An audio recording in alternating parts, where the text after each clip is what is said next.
Talking to Tim, and we'll verify that as well, but that's the last time I remember them playing, and they used to play each other all the time. Yeah, and I think they may have played guys sometime along about 2004, 2005. They may have played Spotsylvania then, but it has been a good long time since they played, absolutely. And if that matchup were to take place, that's the Lake Anna. We have to come up with a name for it, won't we, Dickie? But that's the Lake Anna rivalry there. And I think it would draw a tremendous crowd too. Yeah. But we don't want to get ahead of ourselves too far here because, as you said a minute ago, there's some games going on tonight down in the Richmond area with some teams that could potentially change things. But as of right now, Louisa's the 2 seed. It looks like Louisa's going to be the 2 seed as of right now. Right. And right now we're having a little technical difficulty, and okay, we should be doing well now. Everybody, if you're listening, just text me and let me know that it is. And our technician here, Andrew, and his staff taking care of things. Dickie, we knew a couple people were going to be out for Louisa tonight, but then we get here and we find another one's not going to be dressed for tonight. Yeah, well, Erickson got hurt last week. He was limping at the end of the ball game, so he won't be in the lineup tonight either. And I agree with Coach Patrick. Don't play these guys tonight because I think you can win this ball game, and you're going to need everybody 100% starting next Friday night. Yeah, I couldn't agree more that this is a game, and in many ways, Louisa is fortunate that they are able to rest some of these players tonight. So it's good that they can do that, and hopefully we'll be at 100% health-wise going into next week when the playoffs start.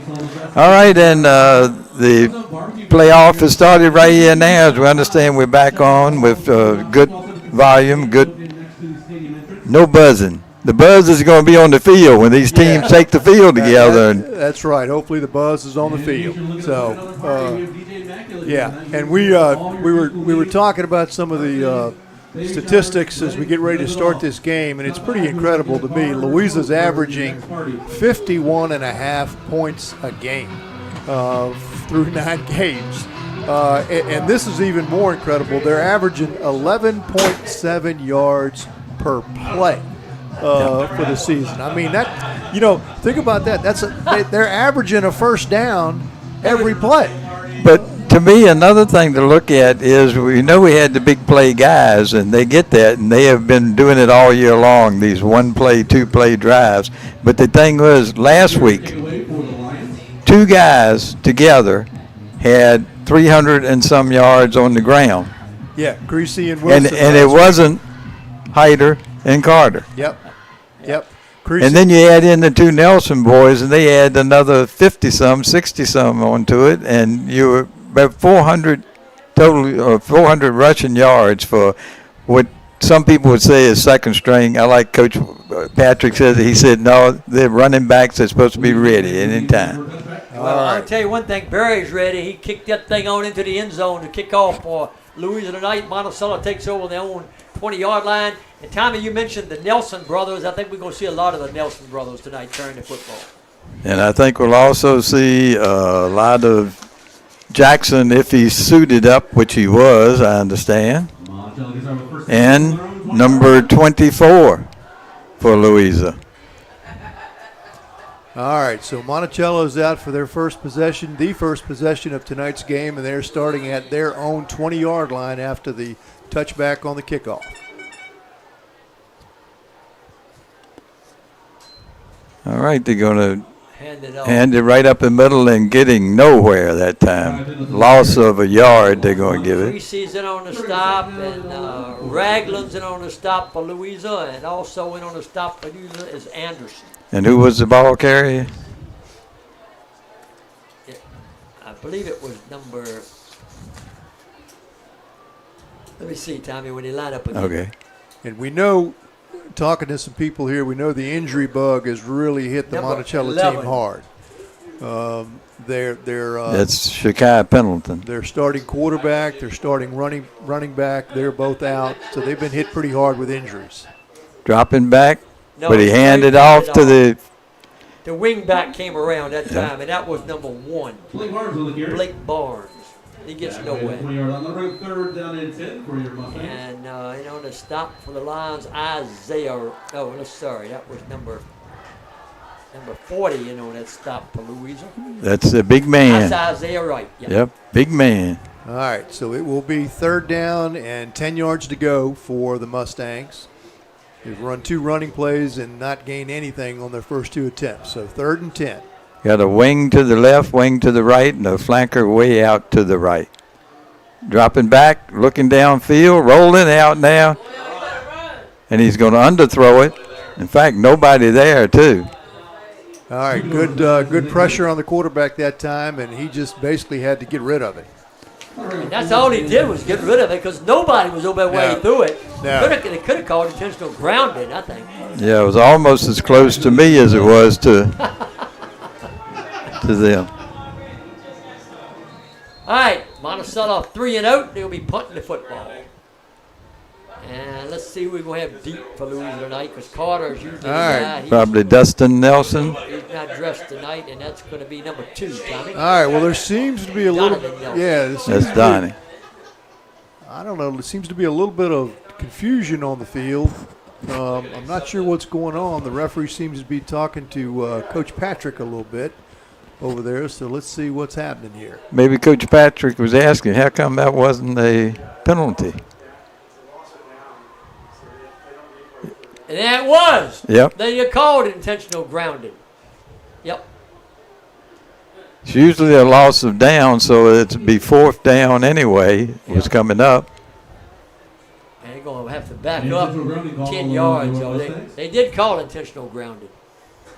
And now Monticello's going to be punting from their own end zone. Not the way you want to start off if you're a Mustang fan. Nelson's at the Monticello 45. I think he needs to come up about 5 or 10 yards here. He's in his end zone, back near there. If he steps back, he's going to step out the end zone. He's right at the line. All right.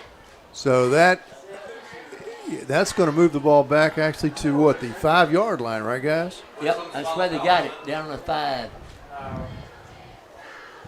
High snap, and he gets it away. The ball hits around the 30. Nelson picks it up on the 38. Nelson's down to the 30 and run out of bounds down around the 27, 28-yard line. And that was Donovan Nelson. Louisa will take over at the Monticello. Looks like the 31. No, I think he's inside the 30. He's down on maybe the 27. He's inside the 30. Yep. 27. Yep, 27-yard line. All right, and that was I tell you, if Louisa had any kind of rush on that time, they would have had a chance to block that punt because that snap took a long time to get back to the punter. All right. Kind of floated back there. Creasy in the backfield. Louisa band with just Wilson. Here. They may have run into the traffic problems on 64 coming up here tonight. Wilson. Fumble the ball. Dropped it. He falls on it. Wilson falls on it, gets it. Fumble the snap.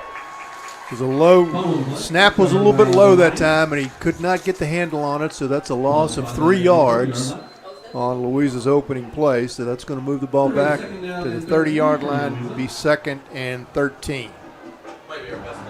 All right, Wilson got to play from the sideline. Comes in. He's got Tyson as one of the wideouts for him in this formation. Donovan Nelson is the back there with him. No, I'm sorry. Creasy. Creasy is the back there with him. Creasy got the football, and Creasy is down on the boat where the original line of scrimmage was. Yeah, give him 4, actually. Yeah, they're looking at 3rd and 10 across the way.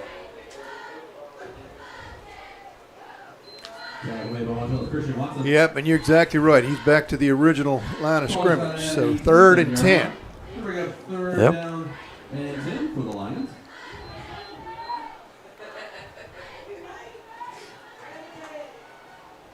Got trips to the left.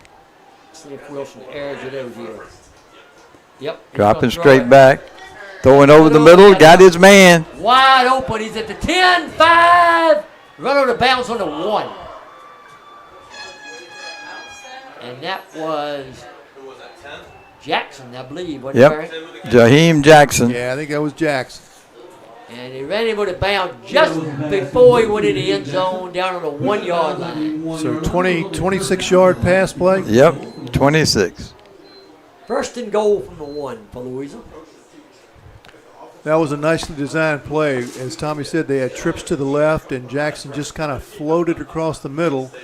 And it almost had the look of a middle screen, just kind of a delay, and he hit him right in stride, and he got it almost in the end zone. Got this formation spread out this time. Yeah, I think he's going to run the ball. Yep. I think he's going to give it to Creasy. All right. Yep. And that's what it Creasy is. Got it, and Creasy Well, didn't get in. A nice play by the Monticello Really, defense. really good play by the interior of Monticello's defense that Christian time. Watson was one of the Mustangs there. And he Second and goal. no way. He got I right mean, back to the line of scrimmage. Yeah, I mean, but it looks like the nose of the football is almost touching the goal line. Yeah. I mean, it's close where they're spotting the ball. Yep, I gave him a yard on that. What would the Eagles do now, Tommy? This would be the old tush push. Tush wouldn't push, yeah. Which I can remember the days when you couldn't lay a hand on that back like that and push him forward at all without a penalty. Think Wilson will keep it? No, he gives it. Creasy's in. Creasy's All in right. for a 1 yard touchdown run. By Creasy. Creasy on the carry.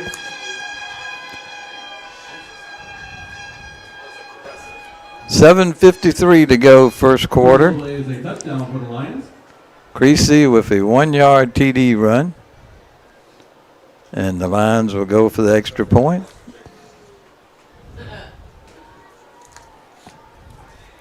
Birdie. Yep.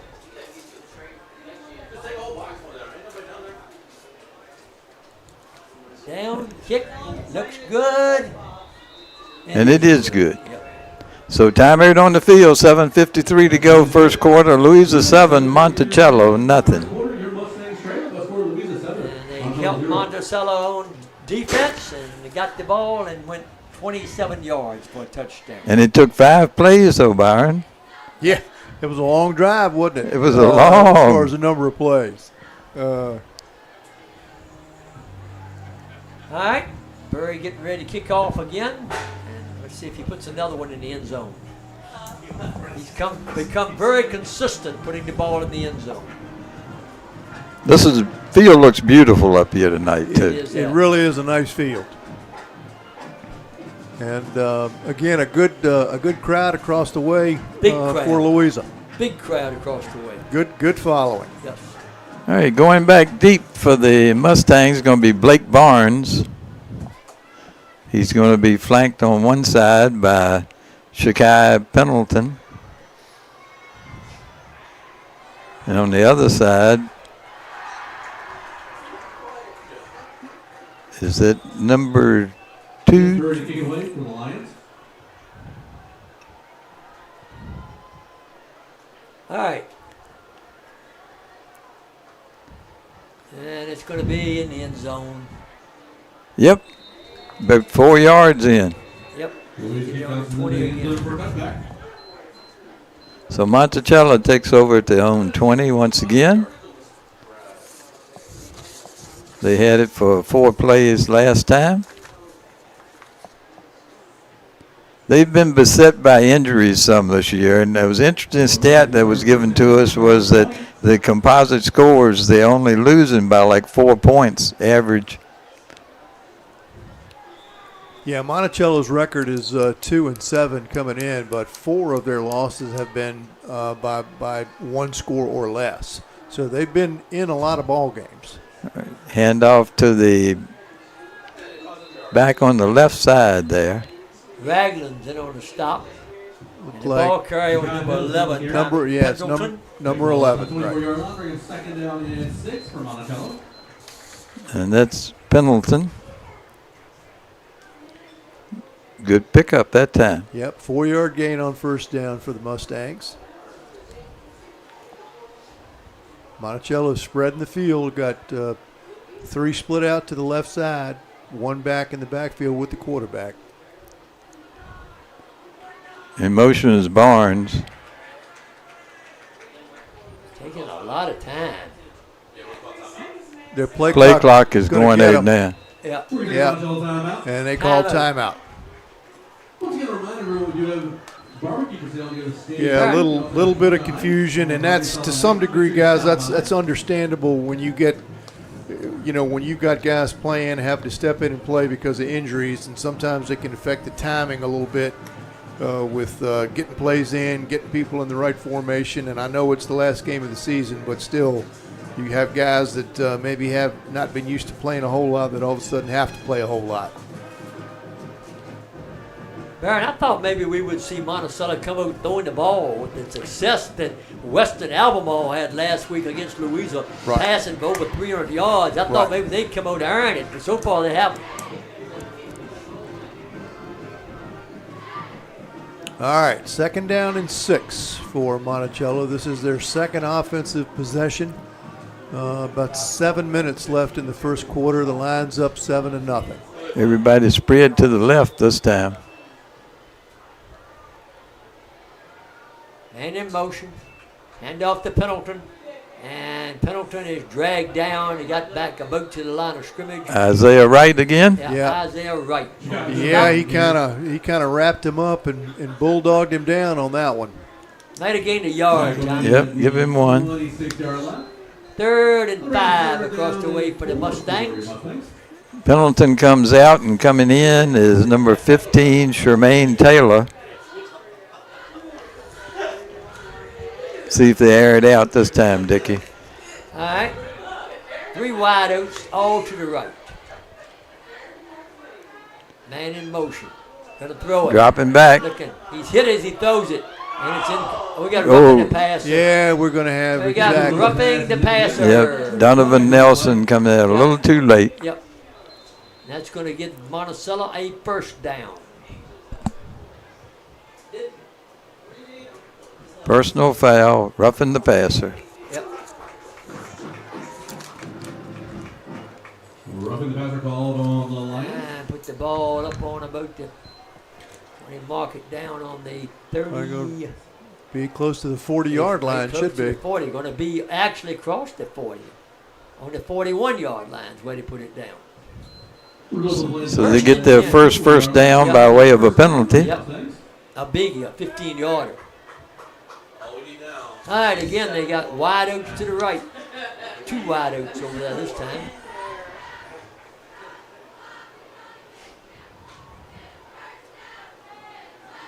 Man in motion.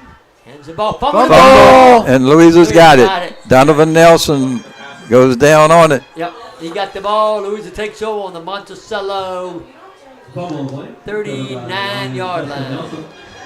And I can tell you guys, that's exactly mentioned a minute ago about some guys in there that maybe haven't had a lot of playing time. That was almost like a situation. The quarterback went to hand it off, and it was kind of like the running back didn't think he was supposed to get the ball because he made no effort to clamp down on it, and the ball just basically fell to the ground. All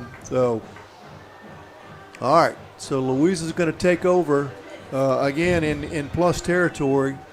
Second possession. First one was at Monticello's 27-yard line, and the second possession they'll be at Monticello's 39-yard line. 6:15 to go in the opening quarter. Louisa on top, 7-0. Creasy in the backfield with Wilson. Wilson going to throw. Throws it over to the side. He's got it. Down the sideline he goes. He's Tyson.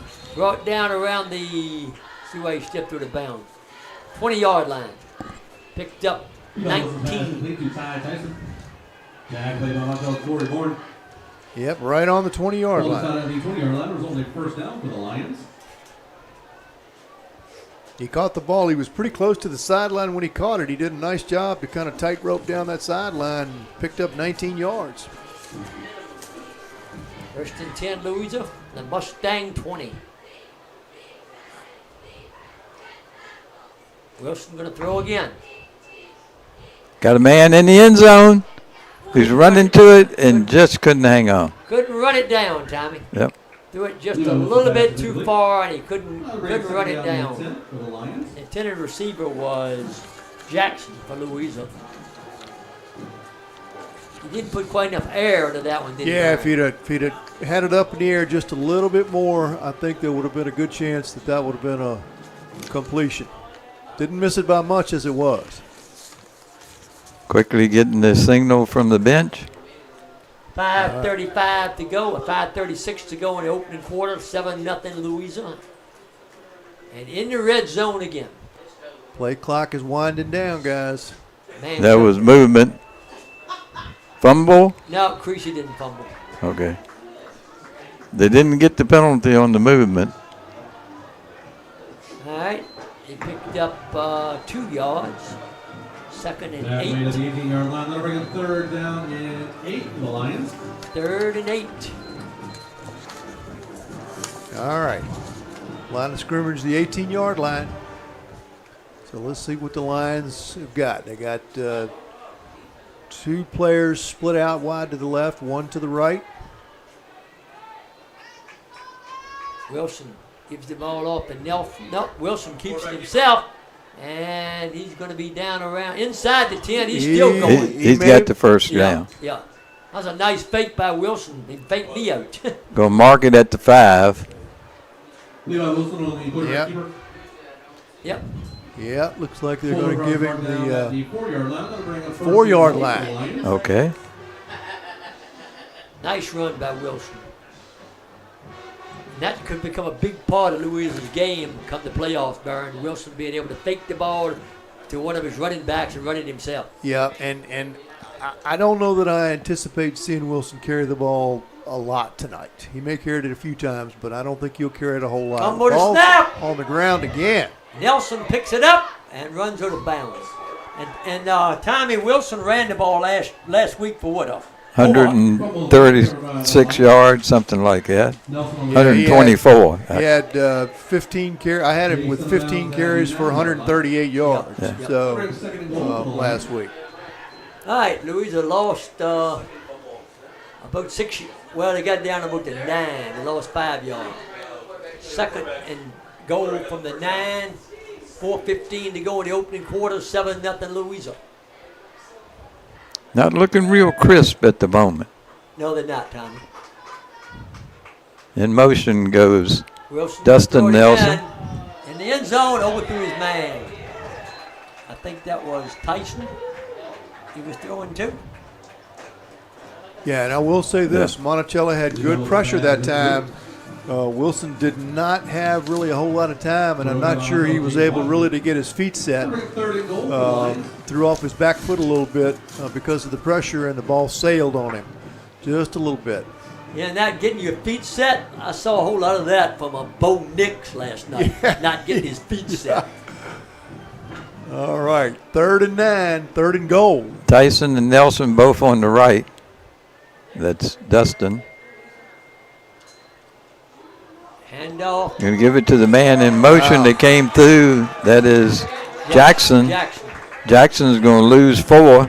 Yeah, Monticello's defensive play was made by Tackle by Christian Watson. And Berry's going to be in to kick the extra point. Kick a field goal. Field goal, I'm sorry. Field goal. I tell you what, you got to give some props to Monticello's defense that time. I mean, Louisa had 1st and goal at the 4-yard line, and the ball ended up on the 13-yard line. Going to be a 30-yard field goal try. Yeah, Louisa needs to convert this. They need to be able to kick field goals when you get down to the next level. That looks good. It is good. Wow. 30-yard field goal by Berry. Beautiful kick. I mean, that thing split the uprights. 30-yard field goal by Birdie. And the Lions go up 10-0 with 3:25 to go in the opening quarter. And Byron, I think his leg could play a big part when we get into the playoffs by being able to kick the ball in the end zone and also being able to kick field goals. Right, right. And one thing I do want to just point out here, and not to be negative about something, Louisa's done pretty well all year. They've only had 7 turnovers, but tonight the ball's been on the ground twice. Right. Okay, and that's something that going into next week, when you basically have, you may as well say negative plays like that, unforced errors, so to speak. That's something that could bite them. They need to kind of clean that up a little bit. The other thing to look at there, Byron, though, is the fact that you had one different ball carrier who hadn't carried on that flanker around until tonight. Yeah. Oop, there comes a late flag. Yeah, that's late.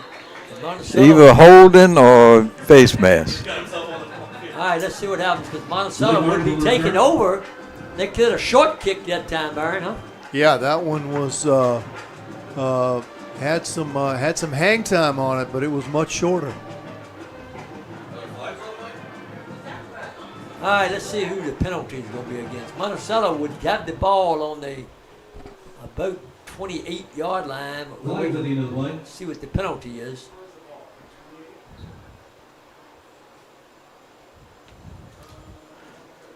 And Monticello's backing up. The penalty, 5-yard penalty.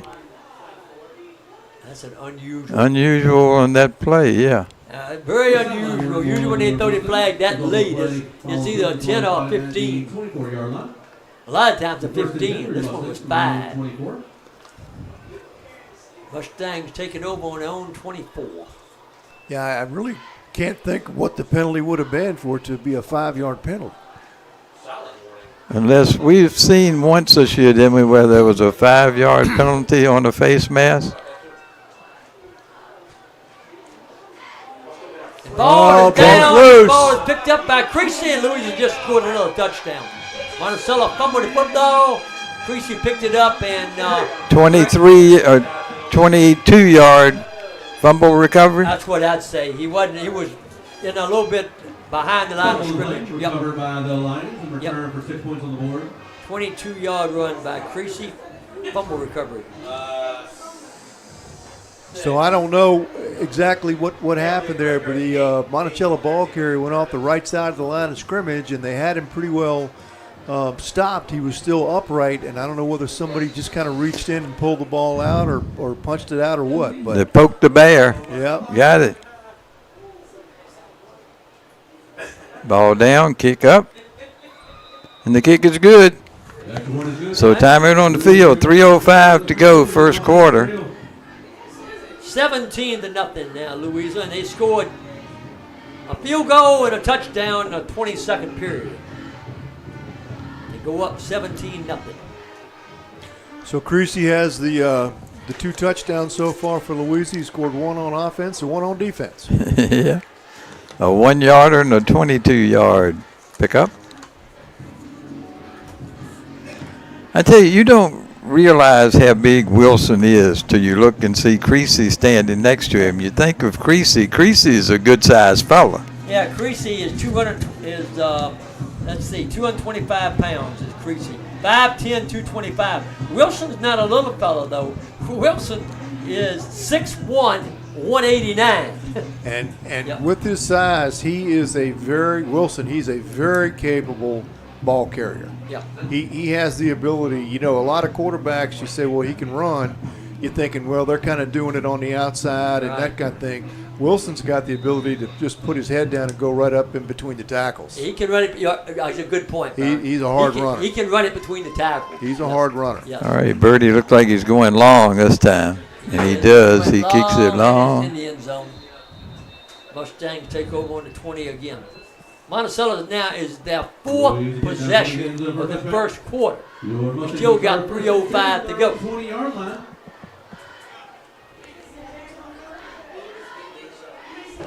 All right.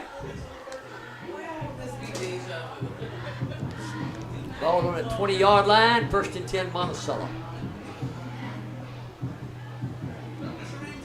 I think Monticello's biggest gain of the night has been the 15-yard penalty. Yeah, absolutely. All right. 1st and 10 for the Mustangs from their own 20-yard line. And in motion, rolls out, and he's not going to get anywhere.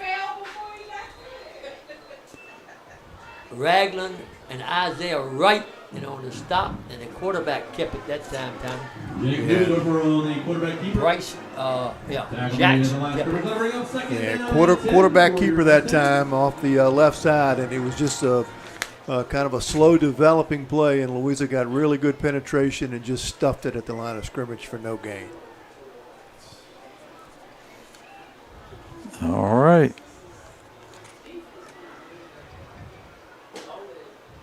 There you go. Throw it over to the side. Throwing it deep. And it is going to be intercepted. Intercepted.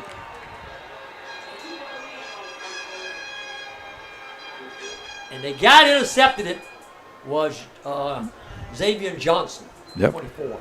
And Byron, that is great to see, because that was one time they tried to do some of the same thing Western Albemarle did, and Xavier Johnson went up there and got that Yeah, ball. he went after that thing, and I can tell you last week against Western Albemarle, I know a lot of people have said, well, did a weakness get exposed? A lot of people asked me this week, did a weakness kind of get exposed for Louisa? And I said, well, they didn't play well. I know they had a couple guys out last week in their defensive secondary, but he covered that one extremely well. And he was very excited when he did it, too. Yep. Yeah, one thing that he has some size. He's 6'3". Yep. And he's fast, too. Yep. Wilson rolling out the throw. He's got his man down here, and he's going to be knocked out of bounds around the Monticello 35. It's Jackson. Jackson, yeah. So it's going to be a 15-yard, 16. 11-yard gain. No, he started at the 45. Actually, Yep. And then on the 34. You're right, Tommy. 11-yard. First down for the Lions. so all three offensive possessions for Louisa tonight have started in Monticello territory.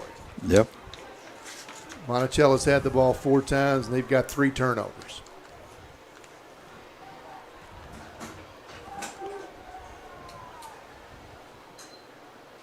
Hand off to Creasy. Creasy fighting ahead. Down to about the 27.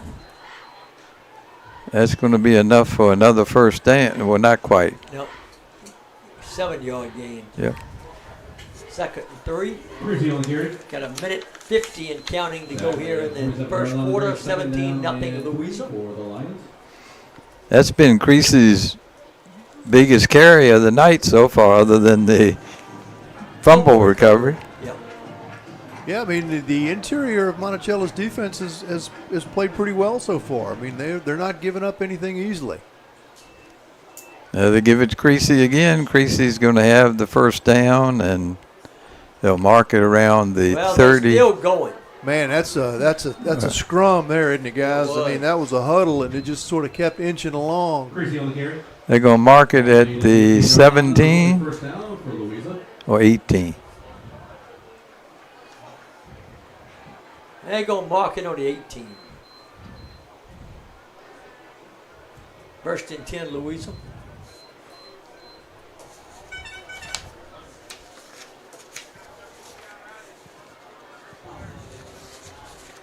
Wilson in the backfield with Creasy. Wilson going to throw. Hits his man nice across. catch. No, Yep. That was a nice catch. Wow, what a really good nice catch. And that's Donovan Nelson, Yeah. number 2. He caught that ball with his hands, Byron. Went up there and got it. and I can tell you, it was a well-thrown ball, but that was a bullet. Yes. And it got on him in a hurry. And to your point, Dickie, he caught that thing right with his hands. He did not let it get into his body on a slant pattern. He was lined up out wide right and slanted across the middle, basically on a post pattern type of route, and good connection for the score. With 46 seconds left here in the first quarter. Extra point. point is good. Getting a little pressure on them, though. They're getting close. So Birdie makes the extra point. Was it 18-yard pass, Tommy? 18-yard pass from Wilson to Don Nelson. Monticello 24, and Louisa 24. Monticello nothing. All right.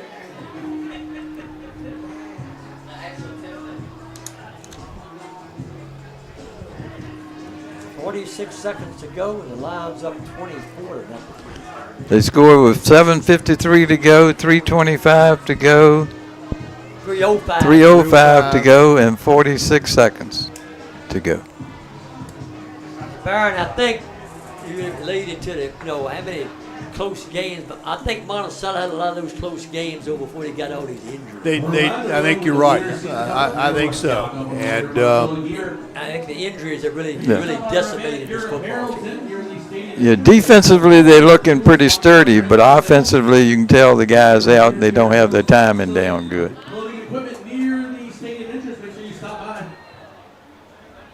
all right, here comes the kickoff for Louisa. And he's going to put it in the end zone again. Yep. In the end zone again. Louisa get down to the end zone for a touchback. What a weapon. We say it every week, but it's true. All right, so this will be Can't hide the truth on that, can you? this will be Monticello's 5th offensive possession, and 4 of their possessions have started at their 20-yard line. And the other one didn't start at the 20 because he didn't want to kick it that deep. He didn't try to kick it deep. So, yep.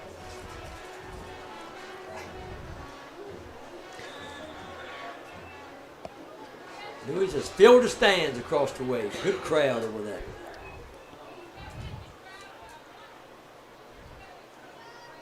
Man. Motion. Handoff up the middle, and he's got back about to the line of scrimmage. Yeah, Louisa is just getting a lot of penetration. Their defensive front, they are pushing into the backfield, and Monticello is just not really able to get any. They're just not able to develop the plays at all. That was McGann again. Dequan Anderson then on the stop. And let's see, the Mustangs can run another play, or they can let the clock run out. And I believe they have chosen to let the clock run out. Yeah, the coaching staff was looking at the clock, and I think you're right, Dickie. They're just going to let it run out. So at the end of the first quarter tonight from Monticello High School up here in Charlottesville, 24-0. Louisa on top of the Mustangs. All right, and during the playoffs, Coach Patrick and I have worked out something. He's going to get me all the information on the current players on the college scene that are from Louisa. We've named some of them during the year, but I told him, I said, we need to give recognition to all these kids who gave a lot to the program. And I said, plus your coaching staff, too, and what it's meant to the program. So we've got some fodder to go with, and he'll get that to me soon, he said. Well, we'll be seeing him Monday morning. Yeah. Yeah.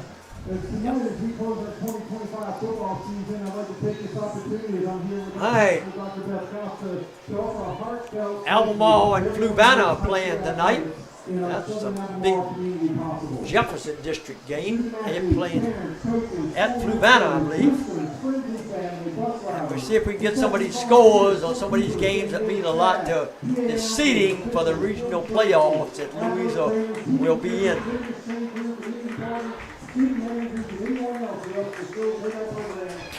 Yeah, and I'm sure that most of the folks listening to us understand, have some idea on this point rating system and the seedings or whatever. But the thing that helps Louisa is not only what Louisa does, but the teams that they have played. It's helpful. The teams they have played, if they are winning games, that helps Louisa with the point rating. And this year, actually, the Jefferson District teams have won some games outside of the conference also. Not many. Not many, but it's better than the goose egg that's been there for a few years. All right, there's a pretty good move run there by Monticello, straight up the gut. He broke a tackle at the line of scrimmage and got some positive yardage. That was Jermaine Taylor, number 15. All right, gains about 6 yards. So that's going to move the line of scrimmage out to the 26-yard line, 3rd and 4.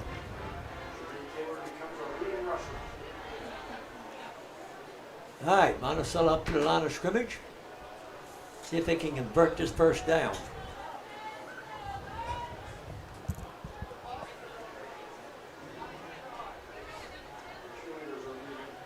And in motion, hand off, and he goes nowhere.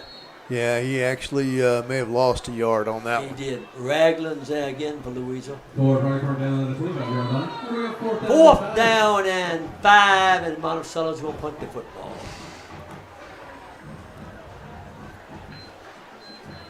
Baron, I believe Monticello's only first down of the night came on that penalty, didn't it? I believe you So are. far, so Yep, I think that is correct. So the line's 4th and 5. Line of scrimmage is at the 25-yard line, and Monticello is lined up in punt formation. Nelson back deep for Louisa. He is standing at his 40-yard line. Bad snap. He's going to run it. And he kicks. He got a beautiful kick Wow. on the run. Hey. A beautiful kick on the run. Goodness The ball's going to gracious. bounce down. It might go in the end zone. It does. Oh, my gosh. In the end zone. Wow. he what a kicked punt. that from the 22-yard line. It hit down on what, about the 30, 25, So it was, and then bounced in. so it was only a 75-yard punt. Yeah. So it was all it was. My goodness, great. And the amazing thing is that the snap kind of floated back there, and he caught it, and he had to run around. It almost looked like it was going to be a fake punt to begin with, but he was just trying to get to the point where he could kick it. And I mean, he kicked that thing a mile high in the air, and when it hit, it took the perfect bounce straight toward the end zone for Monticello. Wow. That's what this type of field will do for the ball when it hits. Wow. And he kicked that thing on a run, too. Yep. Yeah. And he didn't panic. No, he didn't. 78-yard punt if he started on the 22. All right. Wilson drops straight back, looks downfield, throwing downfield over the middle, looking for Jackson, and over his head. Yep.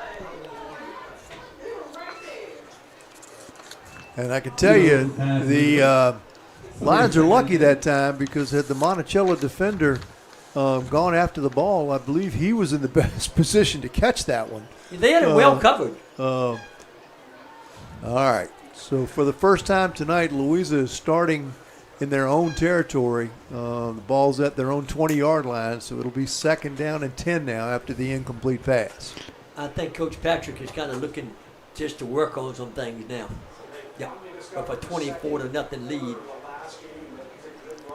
Donnie Nelson and comes to the left. They give it up to the middle, though, and to the right side, and going up, picking up 9 yards that time. It's going to be Creasy. Yep. And I tell you, we've said it all year, but he is one tough young man to bring down because, I mean, Monticello contacted him after about 3 or 4 yards, and he ends up gaining 9.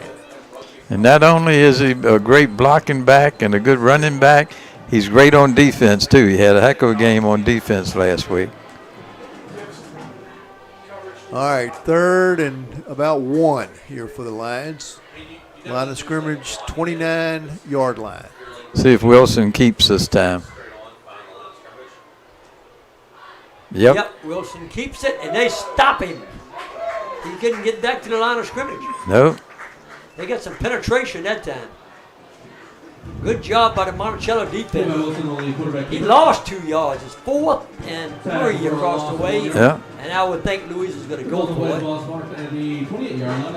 Yeah, into the game for Louisa now is number 45, Colt Hayden, Colt 45. I wouldn't be surprised to see him be the one who gets the ball. Let's see if it's snapped to the up back.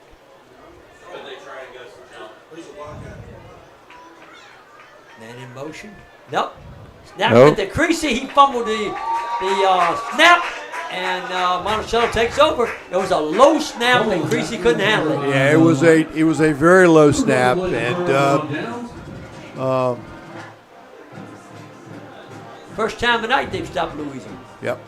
And they're going to get the ball in excellent territory. Yeah. They're going to get the ball on the Louisa 23-yard line. Ball's been marked down So there. the Mustangs got a real chance to get on the scoreboard here. Take it over on the Louisa 23.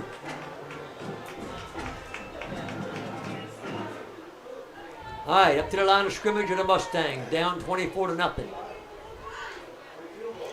Back all by his lonesome is Jackson. Back to pass.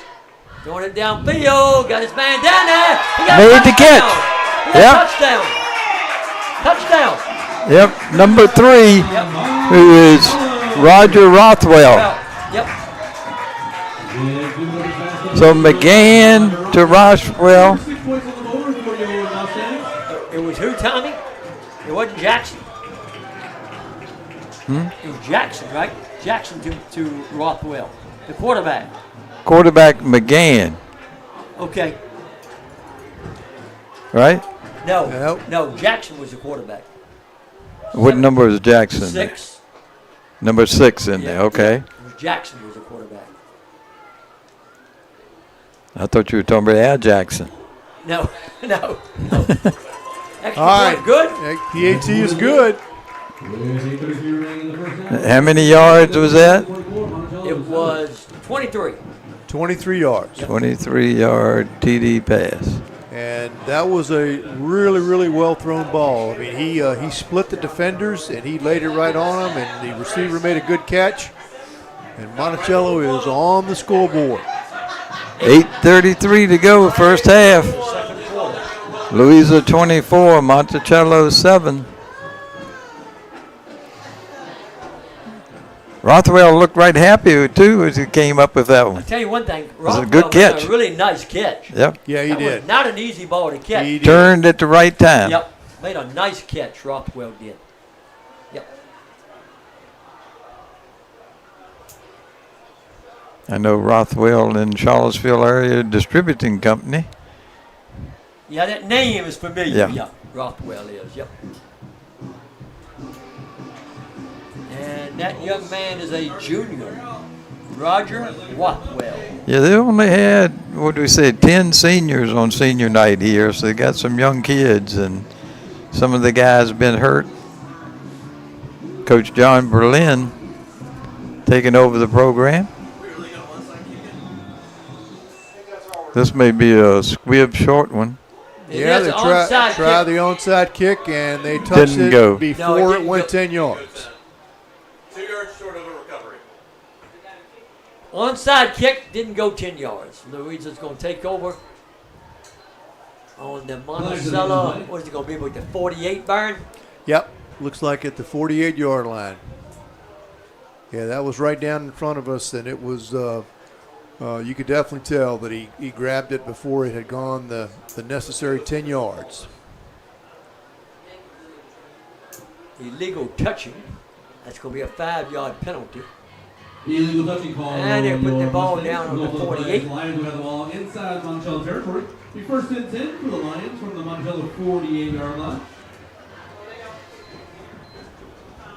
All right, here comes Louisa back on the field. Score is now 24-7. All right, 8.5 minutes left in tonight's first half.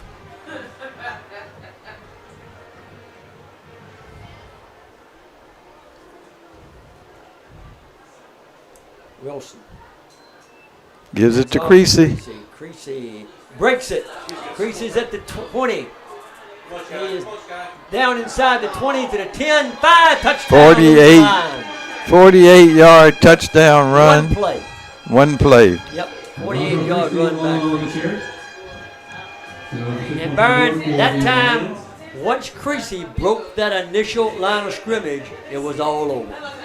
Yeah, there was one or two Monticello guys that you kind of thought were going to have a chance to at least make an attempt at a tackle, but it just didn't happen. And once, as you said, once Creasy broke that initial line of scrimmage and got to the second level, he was headed to the end zone.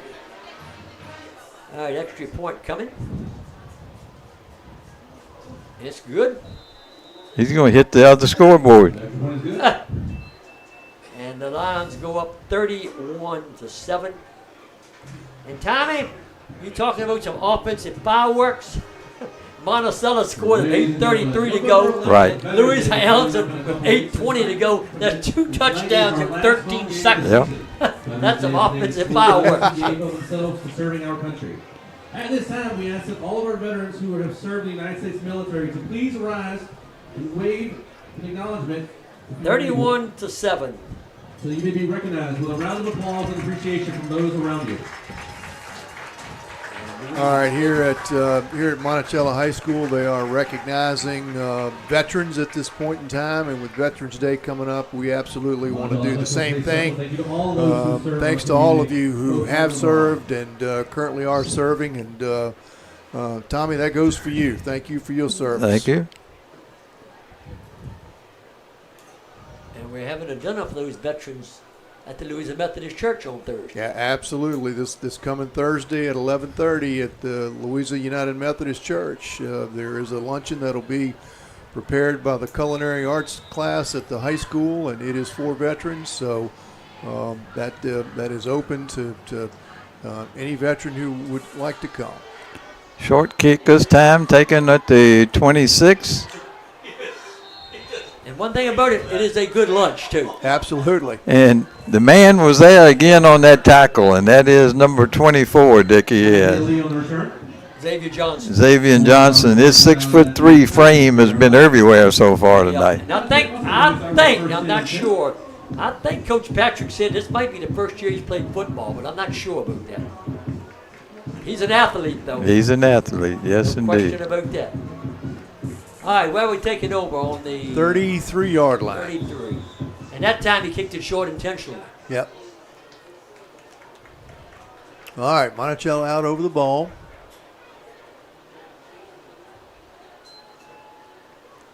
Going to look, gives it to number 11 who's Yep. in motion. Yep. He picks up, looks like he got about 5 yards. That was Pendleton. That's his biggest run of the night. He's had 1, 4, 1, and 5. All right. Taylor's had the longest, a 6-yard. That moves the ball out to the 38-yard line, 2nd and 5 for Monticello. Trailing the lines 31-7.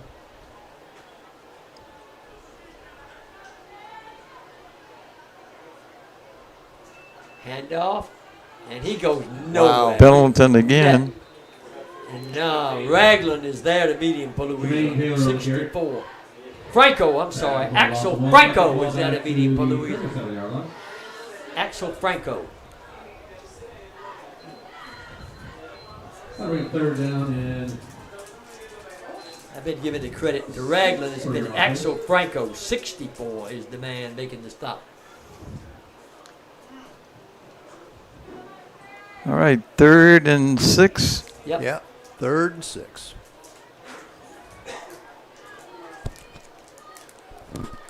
Man in motion. He's got Gives the it to ball, Pendleton again. and he's not going to get the first down. Nope, he's going to get 2. Gavin Dean in on the stop for Louisa. And also in on the stop for Louisa is Owen Hutchins. 4th and 3, I would think the Mustangs going to go for it here. Down 31-7. 6 minutes and 30 seconds to go. Nope, they won't punt it. And there was some frustration on the face of one of their wideouts, Mason Rogers. He's saying, let's go for it. Yeah. Let it land where it lands. Well, this guy got off a 78-yard punt last time. Yeah, let's see what he can do with it this time. Yeah. They may be trying to pull Louisa off sides, too. Now we got a timeout, don't we? Yeah. Monticello took a timeout. Maybe they're going to talk about it, Byron. So maybe they're going to rethink this decision See right if they here. decide to go for it. Ladies and gentlemen, we'll give a special shout out to our scoreboard sponsors. 6 minutes, 4 seconds to go here in the first half. Louisa on top of Monticello, 31-7. Moving Solutions, Team Internet, and our insurance services. We appreciate all of your support of Monticello And Athletics. a ball game that Carter, Hyder, neither one dressed for tonight. And neither is Erickson. Big group of people, and the resources are provided by these groups to help support But, getting them ready for next week. Yep. Get down to the nitty-gritty, the playoffs start. Just as they've supported us.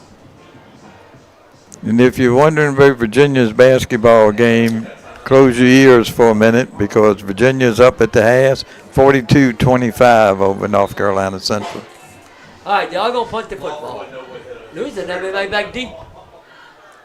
They must have thought they weren't. Another floater up there. Look at that. High, nice kick. That didn't get the roll, but it's still a nice punt. Yeah. I tell you one thing, that punter from Monticello can kick it. From around the 23 that time down to the 30. No, down to the 21. 21, right, from the 23 to the 21. Well, yeah. And yeah, that's good. Yeah. That's over. Yeah. Another nice punt. Nice punt.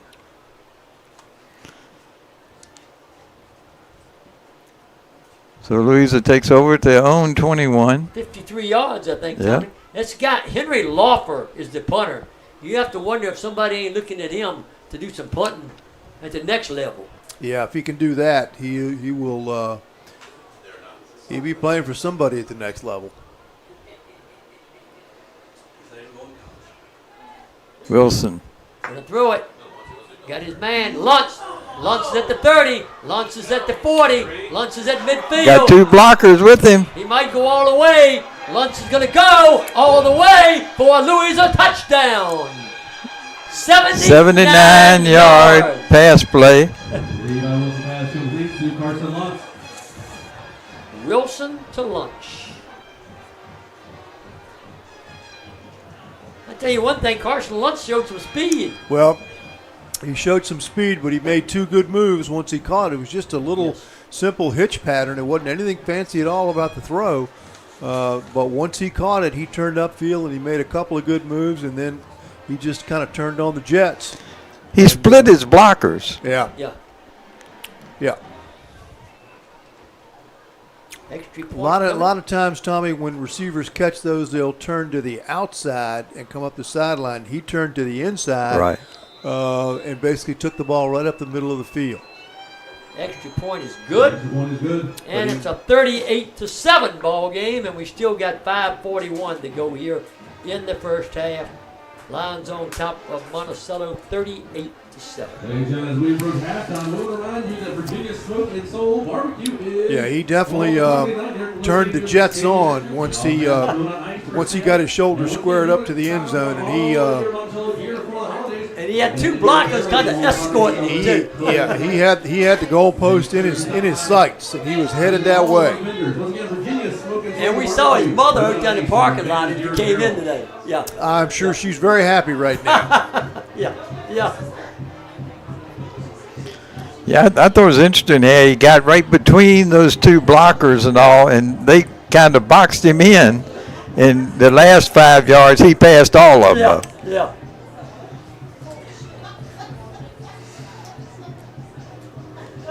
Byron, you got your stats there, over there on from last time? Or I got some here. I was looking to see if he had a pass last week that he caught for a touchdown from Wilson, a 22-yarder, but I'm sure that one felt a lot better, 79. Yeah. I'm sure you remember that one, Tommy. That was a nice run with the football. Yeah, he'll be back. He might be catching some more next year because I think Lutz is a junior. Yeah. Well, and that, Tommy, is really one of the things that I think kind of goes under the radar a little bit for Louisa because, Hyder and Carter get so much of the press, but yet you've got guys like Lance right there that can do what he just did. Yeah. So they've got a lot of talented young men on this roster. They got guys that know what to do with that football when it's in their hands. And Byron, they've had a guy, a lot of these players have gotten a tremendous amount of experience this year with playing just the whole second half. Right. Yeah. Which has made them all better. Yeah. It is amazing to see some of these players, how much they've improved from the first couple weeks of the year until now. It was interesting at church last Sunday. Dr. Hodge's wife, Lucy, sat there and she said they should have left that second string in for the halftime, from halftime on, because they played that way all year. Yeah. All right. Handoff. Pendleton again. And he doesn't get much. Got out to about the 35, gain of about a yard. Guy getting up off the bottom of the pile for the neutral line. Second down and 8 for your Mustangs. Number 58. And that would be Antonio Lewis. He's now in the ball game. Antonio Lewis, Axel Frankel, Jaden Henderson. Trips to the left this time. Back to pass. Swings it out to the right side. He got a first down. He got a first down. Yep. From Jackson to Pendleton. Pendleton. Activated at the 47-yard line. Result of the play is a first down for your Mustangs.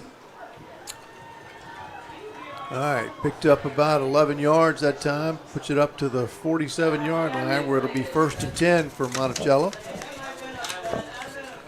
4.5 minutes left in the first half. Lines up 38-7.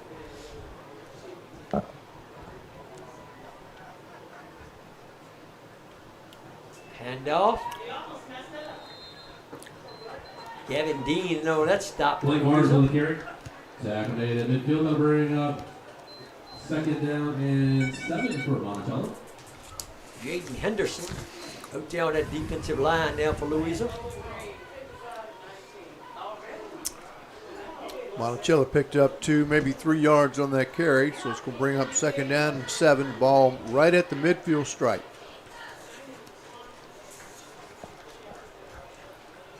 Back to pass.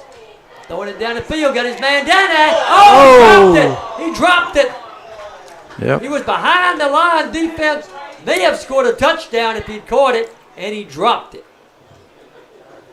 Tell you what, he laid it right in there for him. He did that. That was a nice pass. And it was intended for number 1. He's the guy that dropped it, Blake Barnes. 3rd and 7 across the way. 3:45 to go here in that first half. Louis on top, 38-7.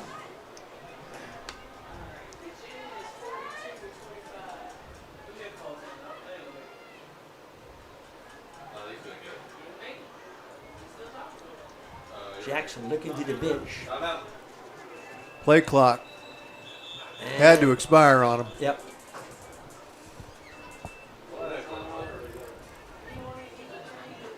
Bryson Jackson, he's a junior. He's a quarterback. He's thrown a couple of nice passes, Barry. He has. He really has. Delay of game, looking at 3rd and 12 across the way. 3rd down and 12 for Monticello. All right, that backs the ball up to the 45-yard line. Jackson going to throw it. Throws it over in the flat. Got a man open over there. And 2 lines out to bring him down. Pick up about 4 yards on the play. Going to bring up a 3rd and 11. 4th. And I can tell you, Louisa's defensive secondary is really giving Monticello a lot of cushion. Yeah. And because that ball just kind of floated out there. But the receiver had plenty of time, so I guess Louisa is just like, okay, we're not going to let anybody get behind us right now. Aiden Shaw was on that stop for the Lions. Going for it on 4th down, man in motion. Jackson looking. Jackson rolling out. Jackson breaks the tackle. Jackson throws it down the field, and the man dropped it again. Dropped it again. And that was their man again, number 24. Comes over and got a hand in there. Johnson got the hand in there. I still thought he should have had it. Well, and that's a situation right there where if the receiver steps back to the ball, takes 1 step back to meet the ball, he probably makes that catch. All right, Louisa takes over. Louisa had good pressure on the quarterback that time, but he eluded it just long enough to get the pass off, and it was very, very close to being a completed pass. Yeah, and he looked poised as he was running around back there too. He didn't get upset. Yeah, I thought they were going to get him for a sack, but he was able to just stay out of the grasp long enough to get the pass off, and it very, very closely to be close to being a completed pass. Lions got the ball now, own 49-yard line, first down. Wilson going to throw. And he got a completion over here to number 11 that time, Tommy. Tyson. Lewis Tyson. Yeah. Nice catch. 2:30 to go here in the first Yeah, nice. half. And I would think some of these guys. They're saying it was incomplete. Okay, Yeah, and it was a low pass, and I was thinking, well, that's a heck of a good catch if he was able to make it. But evidently, the ball did hit the ground. He tried to settle it. He did. He did a good job. He really did. I would think Wilson's playing his last 2 minutes of the regular season right now. I would think that as well. 38-7 the score. 2 minutes, Throw 31 again. seconds for the half. He Man gets it over over the to flat. Creasy, overthrew him. Nope, overthrew him. Wilson's pass to Creasy is incomplete. Third and 10. Third and 10 for the Lions. 2:26 to go in the first half. Delcote 45 time. Haven't snapped the ball to the blocking back tonight. Not yet. Well, let's see if Wilson continues to air it out here. All right, 3rd and 10 for the Lions.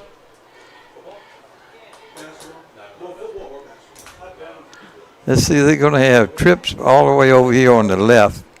Jackson's right next to Tyson. And Lance is Play the one. clock is Wide winding down. They just get it off. There's the Screen! screen. And he's got it set up. That screen is set up. Creasy, and he got it with a lunge. He got the first down. That was a nice defensive play by Monticello. 12-yard gain. And number 9 made a nice tackle. Mason Bendel. He was gone. If he hadn't tackled him, I think it'd been a touchdown.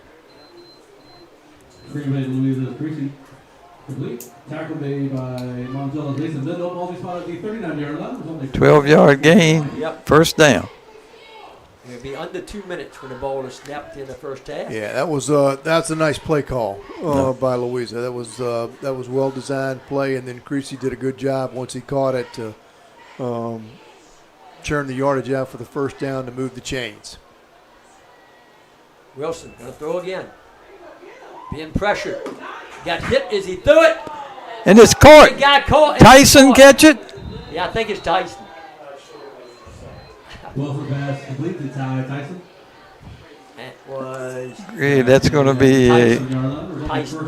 13-yard gain on that one. And I will tell you, Monticello had that play pretty well covered. They just did not do a good job of reacting to the ball, because I didn't think when that ball was about halfway there, I think, well, that's going to get picked off. Yeah. How many people were there? At least 3, if not 4. Yeah, 4 counting the receiver, Tyson. Yep. I think he got away with one that time, Burns. Wilson back to pass. Getting pressured again. Throwing it in the end zone. And coming back for it and not quite getting a hand on it. Incomplete.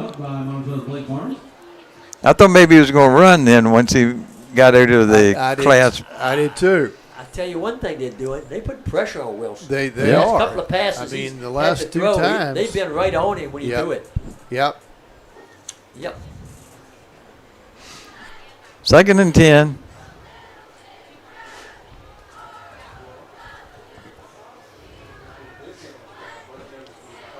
Creasy.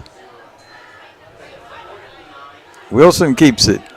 Wilson to the outside. Wilson fighting down near first down territory. Didn't quite make it, I think. 55 seconds to go in the first half. Louisa on top of Monticello, 38-7. And Wilson's Going to gonna pick be- up 8. Yep. 3rd and about 2 across the way. Down to the 19-yard line. Bring up 3rd down and 2 for the Lions. All right, line of scrimmage is now the 19-yard line.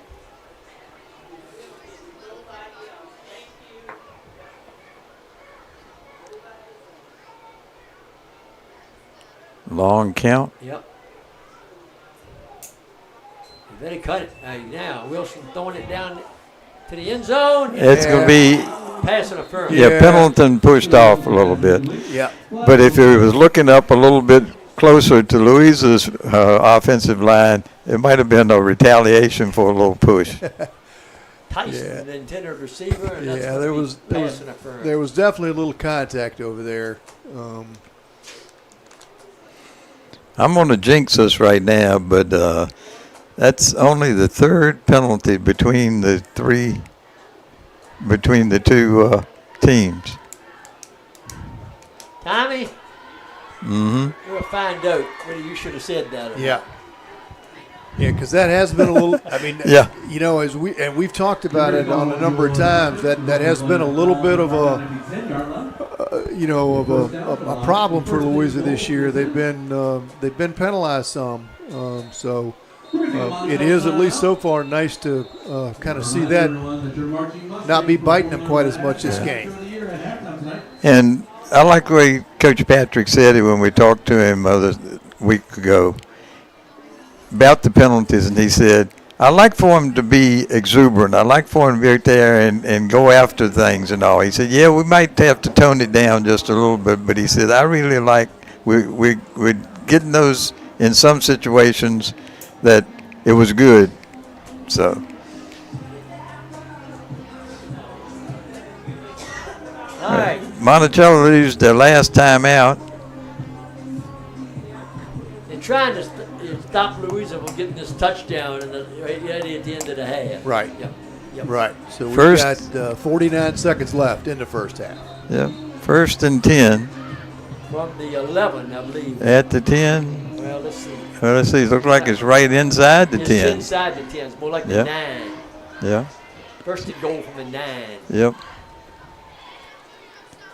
I was going to say, if they give it to Creasy, he might hit 100 yards then, but no, he needs 13. All right. Wilson's been ironing it out on this drive.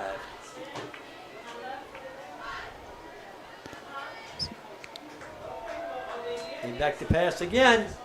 In the end zone, touchdown. And That that's thing a right in. bullet. That was a- And that's to the man again. Johnson. That's Johnson. I tell you one thing, he put the mustard on that one.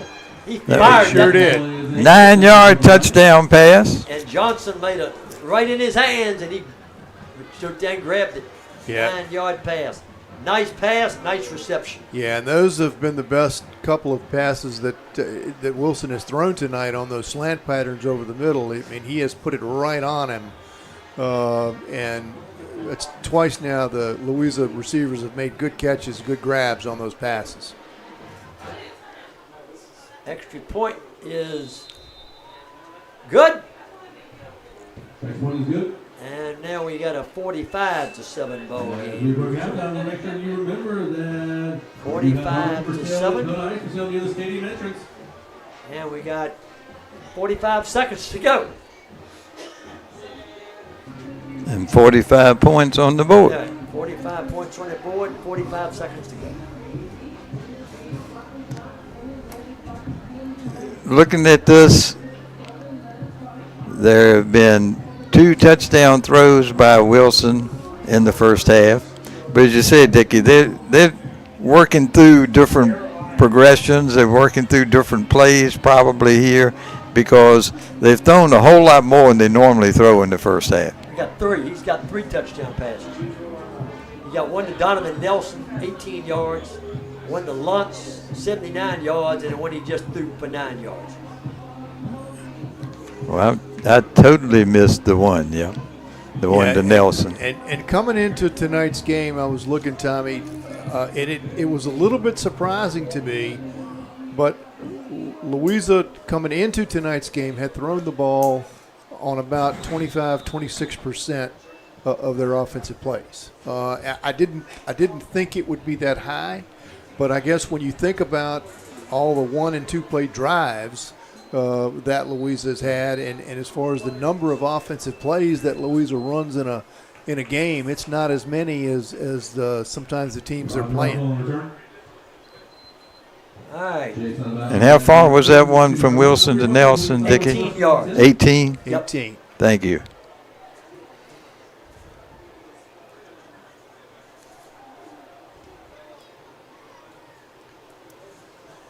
All right. So the ball after the kickoff is at the 32-yard line, where Monticello will have it 1st and 10. 42 seconds left in tonight's first half. Louisa up 45-7. A Jackson. little bit of an option play. Ball still loose. The ball's loose. Louisa got it. Now, if I'm Coach Berlin, I'm going to fight. That was a forward pass. Yeah, and that's what I'm just thinking. That was definitely forward. So the argument by Monticello's coaching staff should be that's a pass. Yeah. It's an incomplete pass. It's not a fumble. Well, I'm with you. I thought it was a forward pass. I think there's any question about it. Yeah. Yeah, I don't think that should be a turnover. I thought it was. I didn't think there was any question about it being a forward pass. I'm not sure it wasn't supposed to be. And it wasn't caught. Yeah.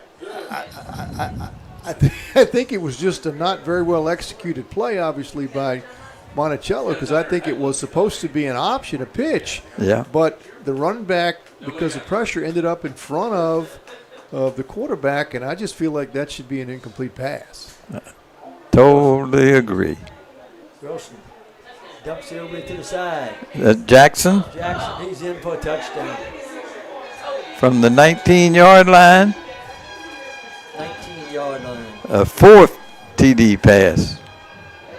Pass complete to Zaheem Jackson. Touchdown pass. Wilson to Jackson. With 25 seconds left to go in the first half.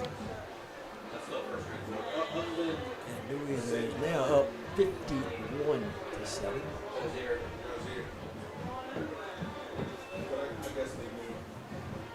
Extra point coming. We got somebody else kicking the extra point.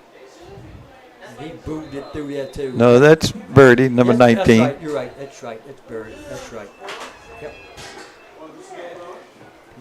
PAT. And the score is now 52-7.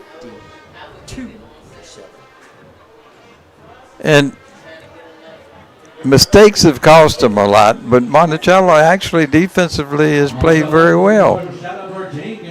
Yeah, I mean, Monticello's got, I think, 4 turnovers in the first half. You can't do that against a good team. I mean, that's gonna bite you every time. So, Louisa scored it 45 seconds ago, and then he came back and scored it 25 seconds ago. Right. In a 20-second span. And we had the 8:33 to 8:20 span one time. We had a 3:25 to 3:20 span, a 20-second span. Yep.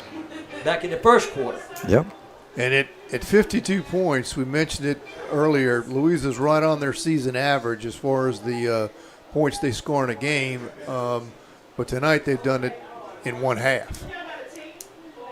And for the most part of the season, Byron, they've gotten almost all their points in the first half. They've scored a lot of points in the.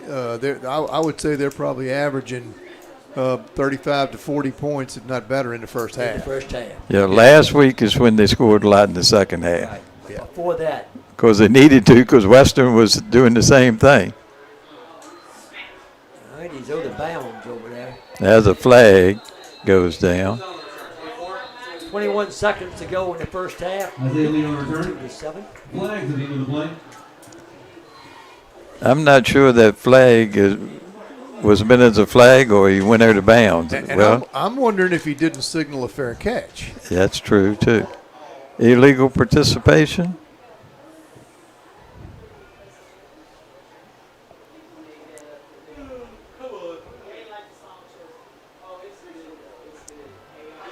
Let's see. We're going to find out.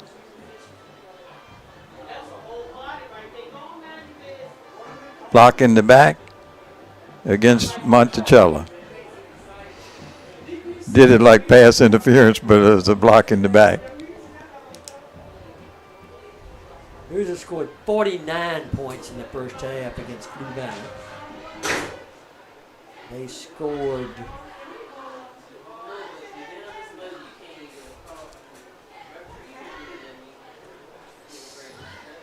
49 against Charlottesville. Okay.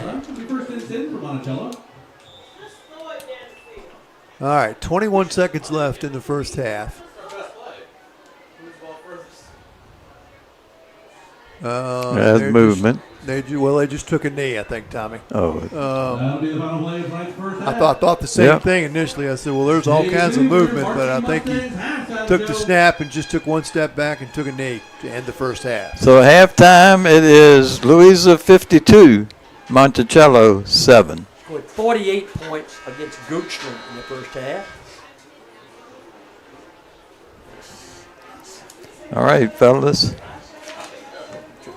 Get some of this unofficial official.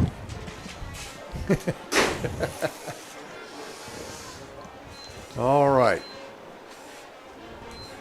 Ladies So and gentlemen, just there was our senior there band was a members. lot of offense, Dickie, in that first half tonight, and also, I mean, for Louisa, there was some defense too, because as we said, Monticello had 4 turnovers, and Louisa turned one of those directly into touchdown with a scoop and score by Creasy, but it took about 5 minutes. 4 or 5 minutes to start the scoring tonight, and then it was like a tennis match as far as up and down the field after that. So, Yeah, we had one touchdown. We had a field goal with 3:25 to go, and then a touchdown with 3:05 to go. And in this last sequence, we had 2 touchdowns, one with 45 seconds to go, and then that one with 25 seconds to go. right, Yep. right, Yeah, yeah, And then we had a sequence when Monticello scored. One of them was a touchdown with 8:33 to go, and another one with 8:20 to go. 8:20. That's exactly Yep. right. Yep. So, Yep. All right, it's 52 to 7, Sydney Barkley. and the clock will be running the whole second half.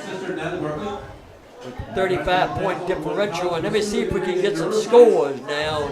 Some of these ball games that we need to be checking on. yeah, because we were talking about some of the games that we're gonna be watching tonight, and Varina playing Patrick Henry is certainly one of those. Spotsylvania is playing Eastern View tonight. Highland Springs and Hanover are playing, and Manchester and Huguenot, and also Carolina and Culpeper. Well, Byron, you got your phone? Yeah. I hope you got better service than I got. I can get nothing. I got one bar and can't get any score. All right. Let's see if we can. Let's see if we can find anything here. Yep. Neil Harrison. We think Louisa is going to be the number 2 seed. Matoka beating Meadowbrook helped us last night. Can find out a little bit more about some of these other games. We might be a little bit more certain that Louisa is going to be the number 2 seed. And also we can find out a little bit about who they're going to play next week. Right now, it looks like it's going to be either Hanover or Spotsylvania. Have been great. Overflowing energy last fall. They won the Friend of Champions all We should be able to get some playing scores. stand tunes and getting hype. Team building games is being in the positive. All right. So I see in the second quarter, I see Cortland 7, James Monroe 7. Okay, we need Cortland to win that Yeah. ball game. I see By their parents, Patty and Mark Davidson. at halftime, I see Culpeper 14, Caroline 0. Now that could change things. Because Caroline is a 1-loss team. If Culpeper beats them, we could end up possibly playing Caroline next week. Yep. Right. Because they're one, Right. that would give Caroline that second loss. Right. The other captains at dinner. At halftime, Spotsylvania 7, Eastern View nothing. Okay. Next up, we have Spotsy is a team we could play, but Spotsy needs to win tonight. Gracious 6. At halftime, Varina 56, Patrick Henry 0. Not a surprise, but Varina will probably end up is the 3 Louisa to 2, which means if both won next week, that would be the next opponent Louisa Right. would face. At halftime, this doesn't affect the the seedings, but at halftime, Goochland 20, Charlottesville 6. At halftime, Western Albemarle 10, Orange County 0. Let's see. Just trying to see. If I Highland Springs, Next up from the guard, we have Hanover, Elmore Snow. Hills Godwin, and Deep Run, and Manchester and Huguenot. Elmore is the effort of Michelle and Journey. yeah, I'm just scrolling down through to see if I see any of those scores. Favorite memories getting to see the Jamie Marching Royal Dukes up close.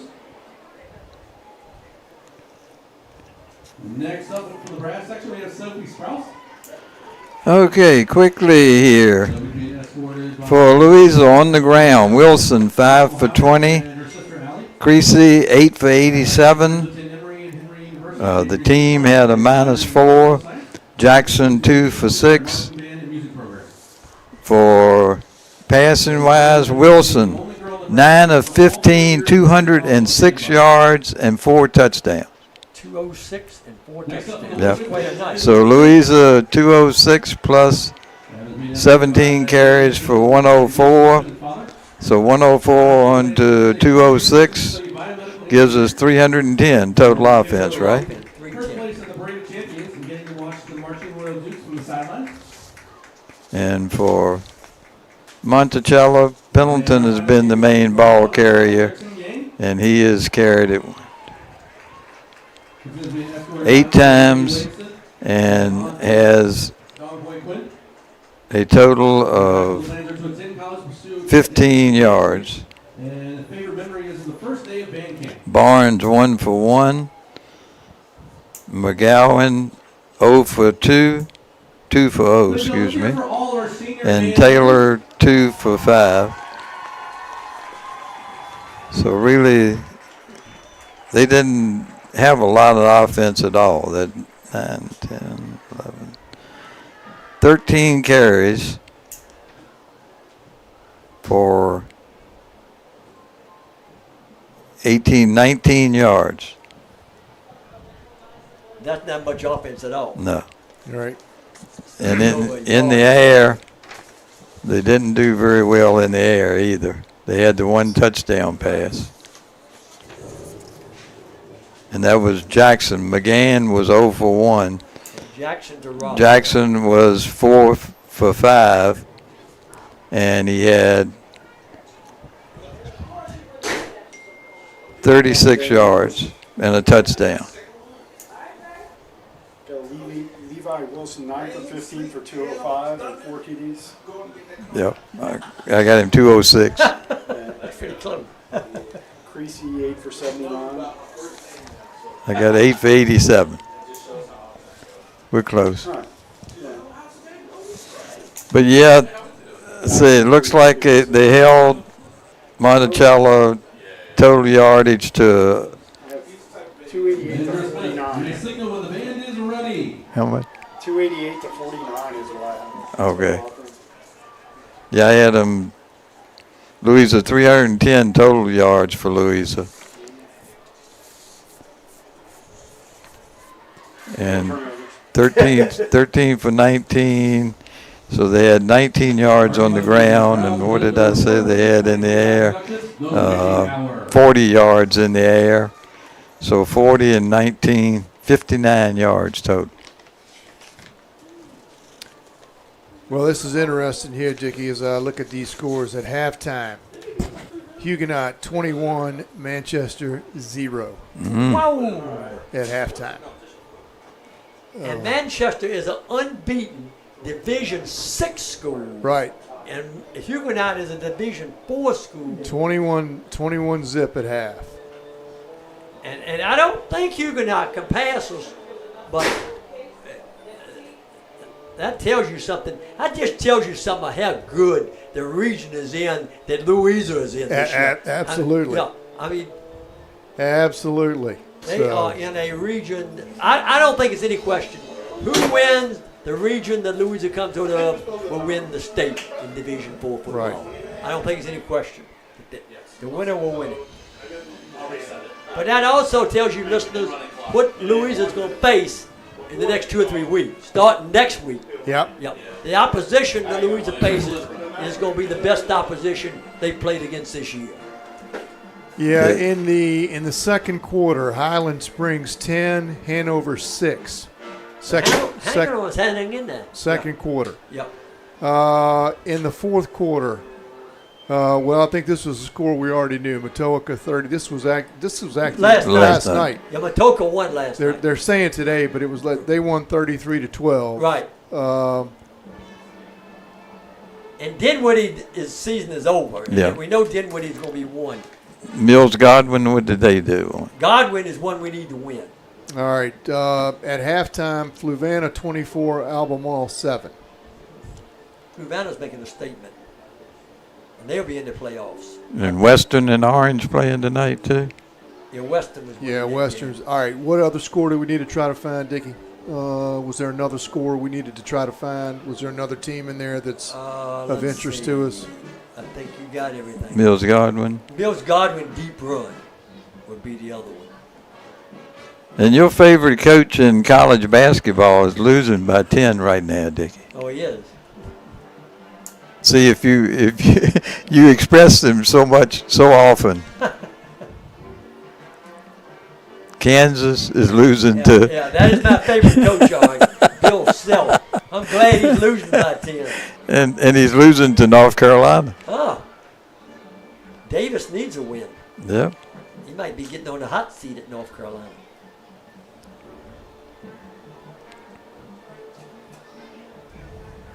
Georgetown just beat Maryland 70-60 in college basketball. Baron, it'd be interesting to see a couple of these games like Caroline and Culpeper, JM and Cortland, how they play out. Because they could have some Barons on it too. Yep, absolutely. But I'm going to tell you one thing. That is a shocker to me that Huguenot is beating Manchester 21-0. 21-0. Could be turnovers. Huguenot's scored an awful lot of points.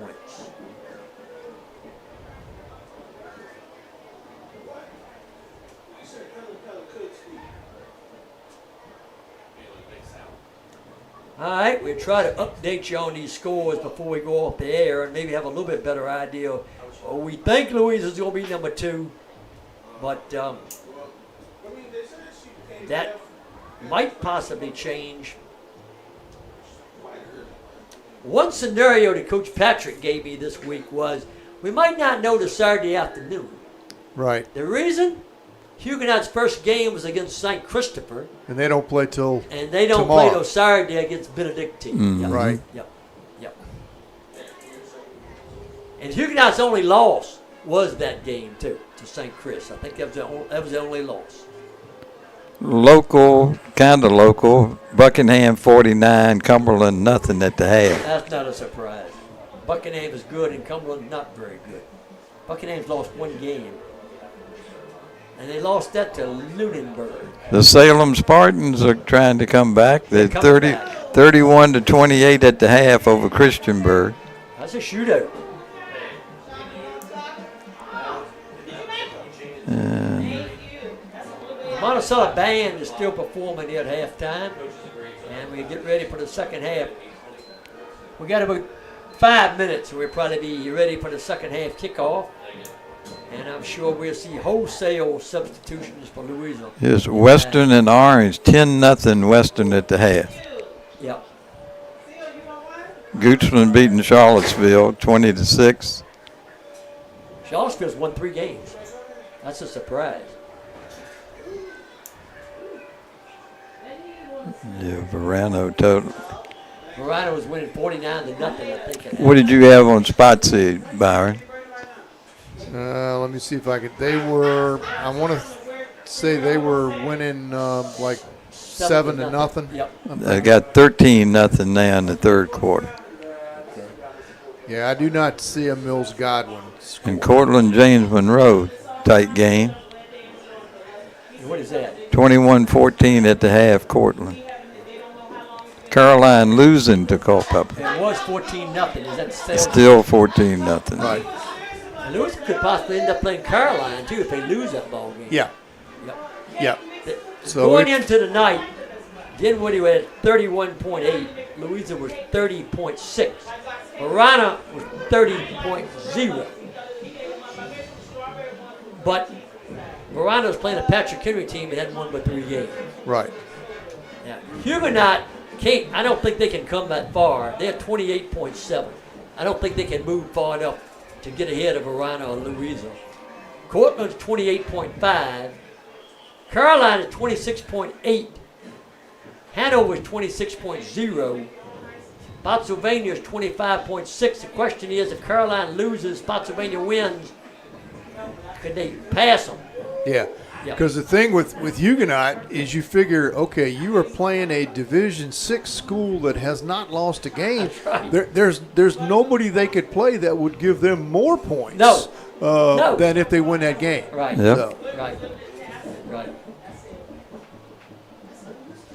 yeah. Well, it will be interesting, and as we said, this may be something that Louisa's not going to know for certain until tomorrow evening. Right. Right. You know, after that Saturday game tomorrow down in Richmond. They'll have a pretty good idea tonight, and they will know probably tonight whether that game's going to have a bearing on it. Right. Yep. Yep. Right.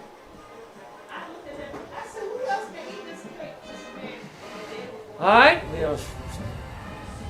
We got 5 minutes and 40 seconds left now, as they put some more time on the scoreboard with the band performing. Not going to give them a penalty tonight.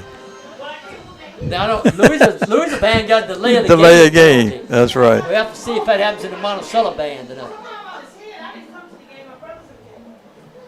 Now, I did just receive a text that actually this person is saying that Mills Godwin actually, he thought had finished up their season last week. But were you thinking they had a game? They're playing somebody? Mills Godwin had a game, as far as I could do, with deep run. Okay. Okay. Because I wasn't seeing a Mills Godwin score. So, Well, I'm thinking I saw a deep run score somewhere. yeah, I was thinking I did too. but now, not unless they played deep run last week. Your marching Mustangs. See if they played deep run last week. They could have played deep run last week if it was the last game. Okay.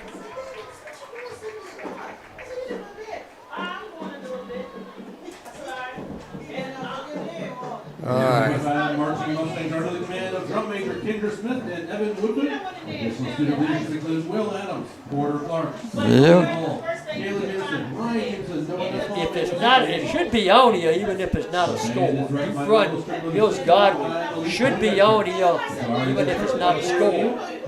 But they were playing tonight. If we don't see it down here, they may not be playing tonight. Maybe that person's right. Security Company 7th Wall. To Market Hill Creek. Well, we'll try to run that down for you, and like I said, it's just there's a whole lot of there's still some moving parts in this seeding thing for the region. But the one thing, as we've said it a number of times now, this is a really tough region that Louisiana's going to find itself in, and there's not going to be any easy outs for anybody once this region starts, because there's some talented teams in it. And I would definitely agree with you that I think if you were a betting person, that pretty safe bet in my mind would be that whoever wins the region that Louisa's in has got the inside track on winning the state championship. Yep, I believe whoever wins it will win the state. Yep. Phoebus, I think, has won it either 3 or 4 years in a row. Right. Phoebus has lost 2 or 3 games this year. Right. I tell you, Tommy, a lot of possessions in that first half. I think Monticello had the ball. They won there at the end, had it 10 different times, and Louisa had it probably 8 times, and also had one defensive touchdown. So a lot of fireworks in that first half. Yeah, the turnovers really hurt the Mustangs. Yeah, absolutely. Absolutely. But as you said, Dickie, I think Wilson is probably done for the night now. Wilson's done for the night, And yeah. 9 of 15, 206 yards and 4 TDs Well, in the first half. that just gives those teams Louisa is going to play something else to think about. Right. I mean, they hear a Hyder's going to Michigan. Hyder's one of the best running backs in the country. We got to stop Hyder. Then all of a sudden, the last 2 weeks, Louisa's thrown the ball for a lot of yards. Wilson has shown he can throw the ball, and that just adds another dimension that your opponent has got to figure out how they're going to stop you. Yeah, and this is interesting to me because if you had someone show up to watch this game tonight that knew nothing about Louisa's team, Right. they would have watched that team in the first half and go, man, y'all got some guys that can play. And then if you said to them, well, our top couple guys ain't even playing, they go, oh, my goodness. Right. So, yeah. That 9 for 15, too, has been to 6 different receivers. Yeah. And 4 different receivers with touchdown pass receptions. And you got to, and also, Tommy, the best receiver on the team, not It's even moved down the field. it's not it. That's Right. what I said. Right. He's not even moved down the field. And I said, I suspect Creasy may get a little bit of work here in the second half. You don't think he You will? won't see Creasy in the second half. I thought maybe you'd give him for all the, well, You ain't going to see how about defense? Think he'll play defense? Nope, I don't think Okay. he'll play defense either. Coach Well, Patrick I does- just got from one of the former Louisa line running backs from back in the late 60s. He says Deep Run is playing tonight. Yeah. Yeah, it's supposed to have been 7 o'clock tonight. So. Okay. Yeah. The person that told me Deep Run Mills Godwin game meant something, and I know It's at Deep Run. It's that Deep Run, right? Yeah. Because Godwin, I think, won 2 games and Deep Run won 3, and he thought that Godwin had a chance of beating Deep Run tonight. Yeah. Yeah. Well, we're talking about Louisa, resting these guys. And, think of it this way, that Louisa's very, very fortunate that they can rest those guys for this game and get them ready for the playoffs. Because, this could be, hey, we're fighting for a berth in the region, so we gotta lay it all on the line in our last game, just to get there. But that's not the battle they got to fight tonight. They have the ability and to be able to rest some of these guys and make sure they're at 100% or as close to it as they possibly can be heading into the playoffs. And the other thing, Byron, these 8 teams pretty much known for the last 2 or 3 weeks, I think, we're going to be the 8 because the one behind it are so far they couldn't catch up, really. As long as Well, it's so just the 8 like tonight, I'm sure the 8 tonight all knew, win or lose, we're going to be in the playoffs. I yeah, would think. and it was just like last week. I think Dinwiddie beat Prince George 19-0. Right. And you go, well, gosh, that's a surprising score.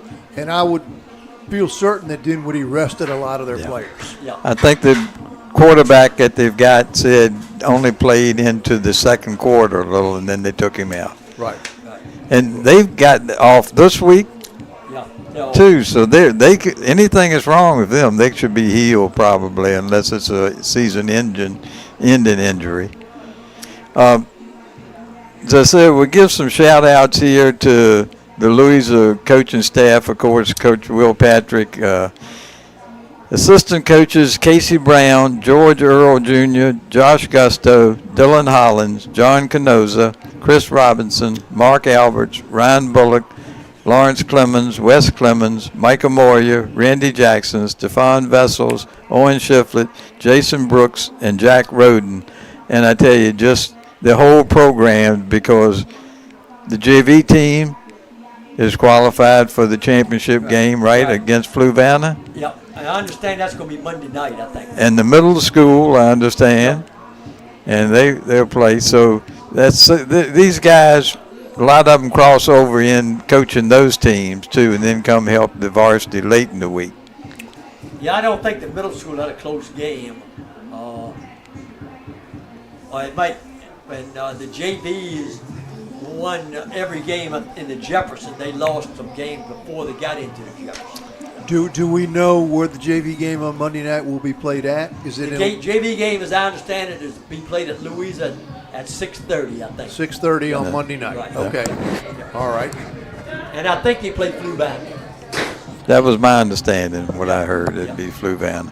Now, the thing was, I think it kind of is the way it was last year, too, wasn't it? And there was a big rigmarole over Fluvanna played guys on the varsity on Friday night, and then because they were underclassmen, put them on the championship game on Monday night, too. There was a lot of rigmarole going Well, on. last year's game, I think, was played on Saturday morning. Yeah, But there was some discussion about Fluvanna did that. right.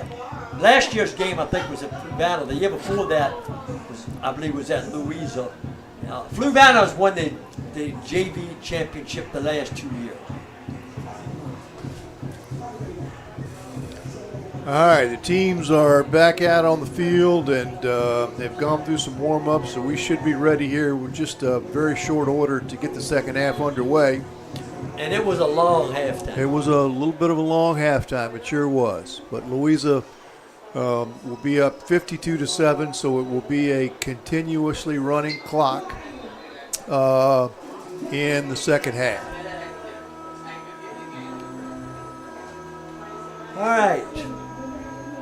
And Monticello is going to be kicking off to Louisa.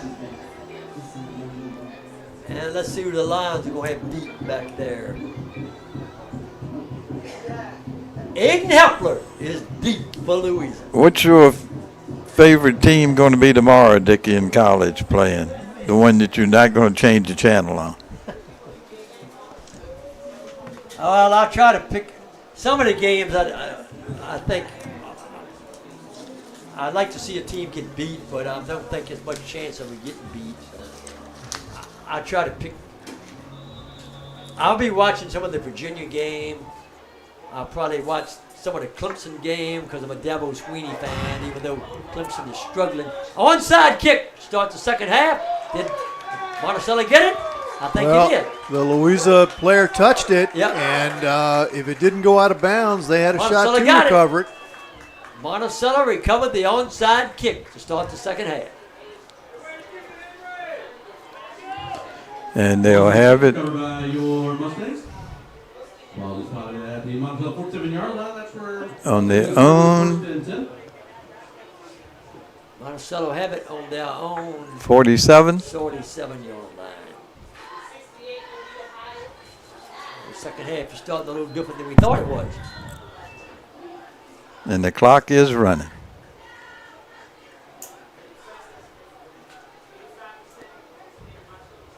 Handoff, and he's going to Good move. 7 8 Yeah. yards. Good strong run for about 7 or 8 yards.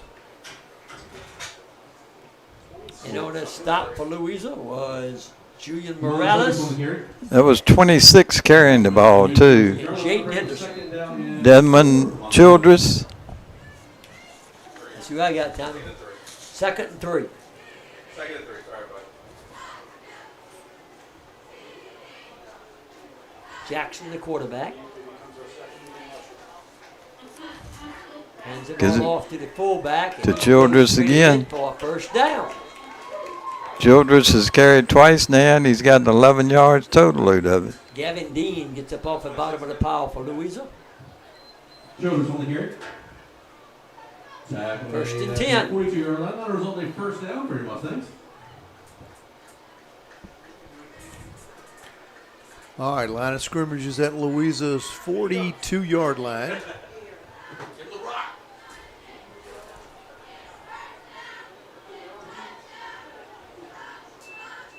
Gives it to the man in motion. Yep.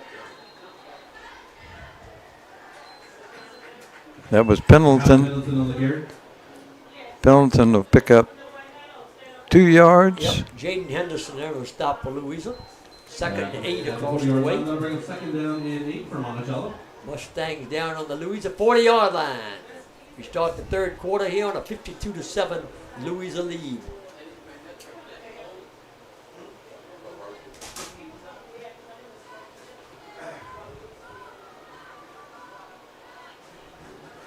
Hand off again. He got some running room. He's close to a first down. He may have gotten it. Childress again. Yep. Come on, Childress on the carry. Carson Lutz and on that stop for Louisa. He picked, 3-yard line. That'll bring third down. 3rd and 1 for the Monticello Mustangs. he picked up 7. 9:30 and counting to go here in the third quarter.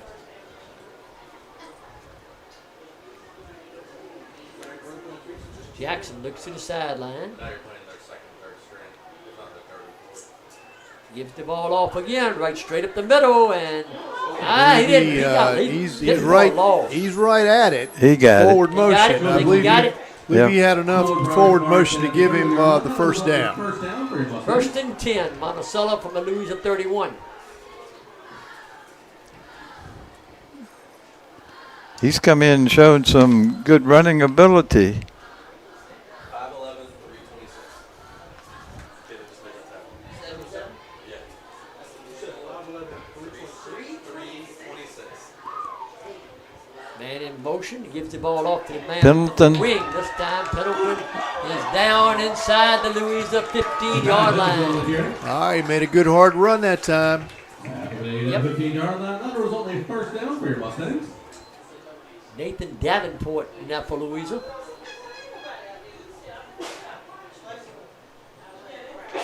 Impressive opening drive in the third quarter by the Monticello Mustangs. 23-yard run, Byron. What you got? Yeah, I actually had it a little bit less than that. I had it at maybe 16 on that one, on the run. I had from the 31 down to the 15. Gonna throw it. That sounds like 16 to me. Throwing it down the field, incomplete. Tommy, I did just receive a question from one of our listeners who wanted to know if there was any possibility that we'd be broadcasting the JV championship game on Monday nights. Not up to us. But it sounds like a good thing, doesn't it? All right, 2nd and 10 for the Mustangs. And he goes Hands again it up off the middle. up the middle. He's and wrapped up they and got it, pulled wrapped- down. Wrapped him up. Come on, Childress on the carry. Was number 48 for Louisa. Forward progress mark down at the 12-yard And line. unfortunately, we don't have number 48 on Yeah, that program. don't have a 48. And he's the guy that made the initial hit and brought him down. That'll bring third down and 3rd and 7 across the way. All right, line of scrimmage is now the 12-yard line. So without a doubt, 4-down territory for Monticello. Give it to Pendleton. On the wing, he's down to the 5. I believe he may have. Ooh, this one's tight here. And Might need to measure here. yeah, let's see. I don't think they're going to measure, but we'll see. They're going to say it's 4th down and about a foot. Scoreboard's saying that it's going to be a 1st and goal from the 12. Well, they got 4th down. We're going to have and a 4th and 1. 4th and 1. Yeah, 4th and maybe the length of the football. Yep. Not very far. The ball's on about between the 5 and the 6. Call it the 6. Gotta call timeout. Call timeout. Timeout? No. Delay a game. Didn't call it quick enough. That hurt him. That really hurt you. We got a 4th down and about a foot, and you get a 5-yard delay of game penalty. That hurts you. Now they're gonna Field goal team. kick a field goal. Delay of game penalty called on I don't understand. Lofter's in there. I don't understand this. Yeah, I don't Loffer's in there. at the 11-yard line. kind of not. And Barnes is holding. They go kick a field goal. Be a 22-yarder. 32. No, 20, No. 30. Nope, the kick was from about the And 17, it's good. 27-yard. Field goal is good. 27-yard field goal. And we'll offer the kick. I still don't understand that. When you're It is down 5:48 remaining in the third 52 to quarter. 7, what good is a 27-yard field goal? Yeah, I'm that is a little bit. Dickie, I'm sitting here thinking that thing through, and the only thing I can think of is that he just wanted to give his kicker the opportunity to kick Right. a field goal. Yeah. Right. So Yep. And Loffer is a senior. I he's a believe. senior. Yep. And you say need to show his talents off. He did it on that punt, Yeah, he did. on 2 punts actually. Yeah, he's So. a senior. Loffer's a senior, so maybe that was, Right. had something to do with that. Yep.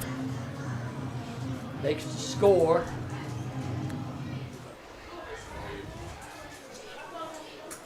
All right. 52 to 10.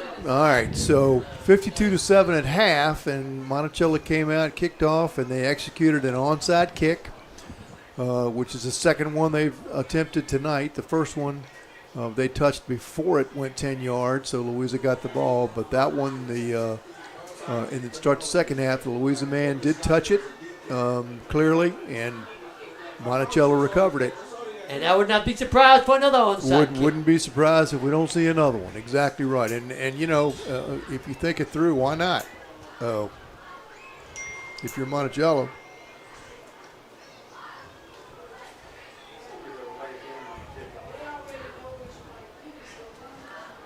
Looks like he's going to try to kick it long, but I've been wrong many times before. Well, he's back like he's going to kick it long. Yeah, he kicked it long. I mean, he put a foot in it. He put that in the end zone Way, almost the end of the end zone. I think thing- Loffer wants to show some people what he can do That tonight. thing was 7 yards deep, 8 yards deep in the end zone. Louisa started first and 10 from their own 20-yard line.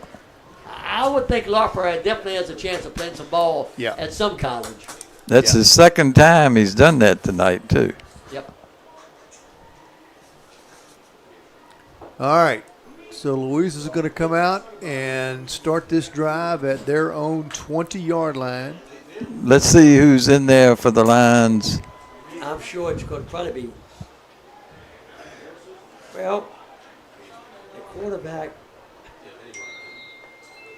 Sign up for a semester. See how it goes, but I don't think Yeah, Is it number 14? 14 is the quarterback. That's Harris. Hepler is the ball carrier. 14 is the quarterback for Louisa, and that is Xavier Harris, and Aiden Hepler was the ball carrier. And he gained On helper on the carry. a yard, second and 9. Tackle made at the 21-yard line. We're in second down and 9 for the Lions. All right. Clock is running, 4 minutes, and coming up on 4.5 minutes in the third quarter.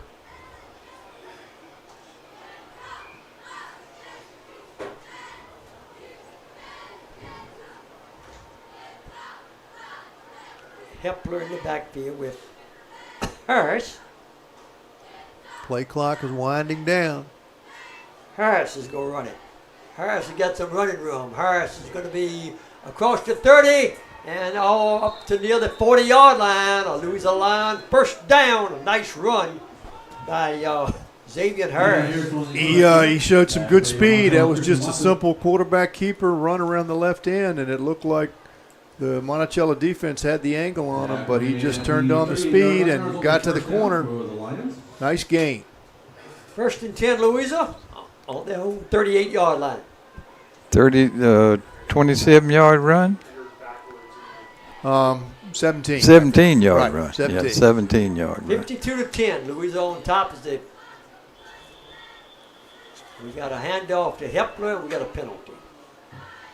Motion. Yeah, we got Motion on Louisa. a little movement on the part of the Lions that time. So it'll be first and 15 for Louisa. Harris getting the play from Coach Patrick. We're going first down and 15 from the 33 for the Lions. All right, so that backs the line of scrimmage up to the 33-yard line. Xavier Harris, a 5'10", 168-pound junior. And Eldon Hepler is a 5'7", 140-pound junior in the backfield. They're the two backs back there for Louisa. Harris throws the ball over to the side. He's got it. Down the sideline he goes at the 50, at the 40, at the 30, at the 20, at the 10. He's going all the way for a Louisa Lion. No, he got tackled I at the think 1 he yard got line. tackled at between the 1 and 2 yard line. All right, just a swing pass to the right side, and again, Branson Cole Yep, Branson Coles. is the guy that almost took it to the house. almost. Yep, I thought he was. He's down on the, what did he mark it down, Tommy? On the Correction, tackle made at the 2 yard line. No, now they're moving it. tackle made at the 1 yard line. It's on the 1 yard line. That's how close he comes to scoring. So he Yeah. went from the 33 to the 1. 1. Yep, that's where it is. So 49 and 17. 66. 66. Route 66. And we got the blocking back for the touchdown. And who was the blocking back at Colt that? 45. Colt 45. Colt Colt 45. 45 got the touchdown. Hayden on the carry. He's also going to play as a touchdown for the Lions. Colt Hayden with the touchdown. On a 1 yard run. All right, that comes with 2 minutes and 21 seconds left in tonight's third quarter. That makes it 58-10. We are awaiting the point after try, and I think this maybe is a different kicker. Yeah, it's a difficult one. We've got the third kicker of the night for Louisa now.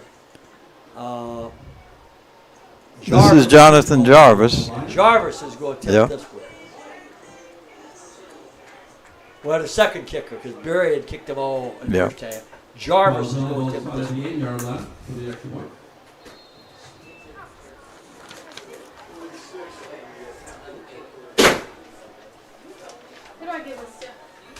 He got plenty of foot in there. Is it good? It's good. It's good. Yep. 2:21 to go, third quarter. Louisa 59, Monticello 10. Third quarter, your Mustangs trail. 59 to 10. All right. And that was an 80-yard Louisa drive, too. Baron trying to see if he got any more of these scores that we need to see. Yeah, what's going on. just seeing if I can find anything on that one score we were looking for. You might have some updates on the others, too. All right, that old running back for the Lions, you need to check the scores and you can text me the score once you find it.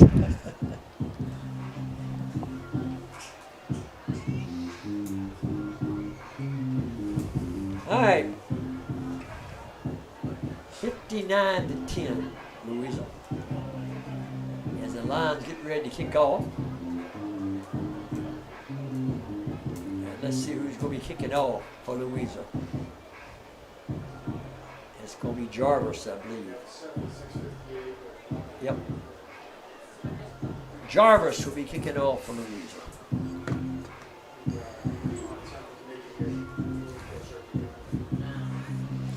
And he looks like he's going to do the short kick. No, let's see. Yep, you're going to do the short kick. All right. Yep. Kick to the side. Fair catch. Fair catch. Monticello will take over on about the 37-yard line. Fair catch called by Roger Rockwell for the Mustangs. Ball is spotted at the 37-yard line. That's where Monticello gets started with first and 10. 2:20 to go in the third quarter. But Byron, I like the way you were explaining it to everybody last week in math is when that short kick, even though they get in a fair catch, and this time they got it on the 37, when you kick it and you kick it into the end zone, you only get it at the 20. Yeah, I mean, so that you just gave them 17 yards. Right. So, yep. So they taught math good down at EC Glass, too. Well, that might have been the one day I paid attention. All right, Western Albemarle's up on Orange 20-0 in the third quarter. Let's see. When Orange lost that ball game, the Albemarle was all downhill. When they lost that ball game on the last play of the game. Yeah, the Verona score is now over Patrick Henry's now in the fourth quarter, 71-0. 71-0. Whoa! All right, Spotsylvania's up on Eastern View 28-7 in the fourth quarter. And off. This is new back, number 14. Yep. And we got an injured Louisa. No, he's getting up. Dominique Gaines. That was Lawrence, I think. He's a little slow getting up, but he looks like he's okay. Okay. So Spotsy's going to win, and that could set up Louisa and Spotsylvania playing next week in the first game of the week. So I've got Cortland 21, James Monroe 14 at half. So James Monroe's hanging in there. Yep, they are.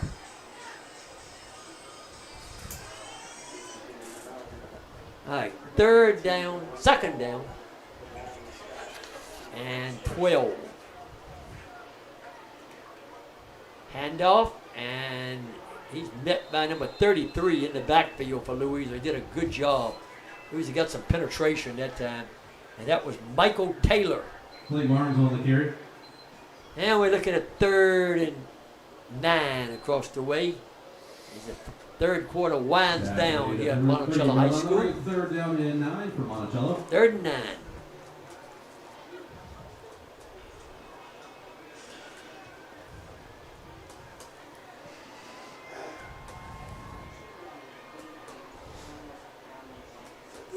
All right. See if he airs it out this time. Nope, hands it off to the wing back. Give it to again. Barnes. Yep. Yep. And 3 yards. down the stop Barnes for on the carry. Louisa. Sack made up Number before we were on. 33. 4th down Michael Taylor. and 6 for Monticello. 4th and 5. And we're going to see Loffer punt it again. Let's see how far he can kick it this time. Yep. Interesting, these two guys both wear number 19 also. Yeah. And they're both really outstanding kickers, too. Yep. That's going to be the end of the third quarter. They're letting it wind down. And at the end of 3 quarters tonight, Louisa Lions 59, the Monticello Mustang 10. First up, we have Kalia Alexander. All right. Ivania Waltons. Louisa 59, Simon. Monticello 10. And the Lions are Napa going Walker. 10-0. And Will Patrick is winning another Senior Jefferson Chelsea District Hoffman. championship. And he's won it every year since he's been head coach. And this is number 8, Tommy. Yep. Yeah, that's an amazing Melania stat. Simpson. Amazing stat. Yeah. And He lost one game all those years. One- game is all he's lost in the Jefferson District. Yep. That's amazing. Senior And he hasn't lost many overall No. anyway No, he either. hasn't. No, he hasn't. Olivia Schmitz. He's just done an outstanding job with this Sophie building. Lefty. Taking over the program that Mark Fisher really got going in Blessing Louisa. Colley. And Yep. I mean, he has really kept it going. No Michaela question about Washington. that. He just did an outstanding job in Louisa High School football. Alexandria Scherer. And Tommy, you and I remember when things weren't good at all in Louisa County High That's- School football. Definitely. Seated Zanaya Mills. It was interesting there. Harris came over and the wide out for Western Albemarle there too. Thomas. They just kind of clapped each other's hand together saying, nice run, because Harris did have a great run. All right, 4th down and 4. And let's see what Loffer can do this time punting the football. Who's back deep for us? And he is back deep. Yeah. He's way back there. Is that Shaw? I can't tell. Can't quite see the number. He's punting from the 40. Let's see how far he kicks this one. Oh, man, another good punt, and it's going to take a bounce. That's 41 back there for Louisa. And it's going to end up down on the 14-yard line. Tyson Whiteside, the man who was back there. Down by Corey Bourne. So that was a 45-yard Yeah. punt. Yeah. Look at the Monticello trivia. Henry Loffer set the punt record for Monticello High School with that earlier punt. The longest punt. All right, Dickie Culpepper is now up on Caroline 21-0 in the third quarter. Caroline's going to have their second loss of the year. That could change things a little bit in the seeding, too. Right. Fluvanna 34, Albemarle 7 in the third. Fluvanna's headed to the regionals.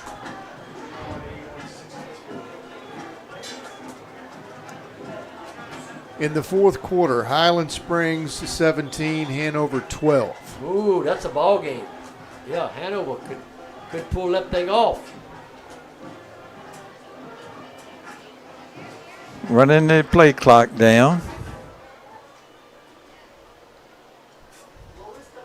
Handoff goes to number 15, and he is dropped. And that was Branson Coles running the ball for Louisa. He gained 2 yards, 2nd and 8 across the way. Tackle made at the 16-yard line. We ran 2nd down and 8 for the Lions.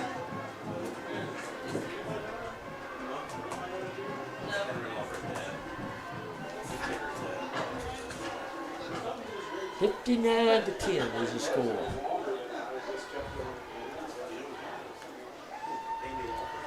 Lions up to the line of scrimmage. Jacob Cahill, the wide out to the right, called his name tonight for the first time. And I think that might have been Hepler again, the ball carrier. I'm not sure. I'm waiting for the ball carrier for Louisa to get up. Yeah, it was Hepler. Tackle made at the 15-yard line. They ran 3rd down and 9. And 3rd and 9. Loss of 1 on that one. Yep.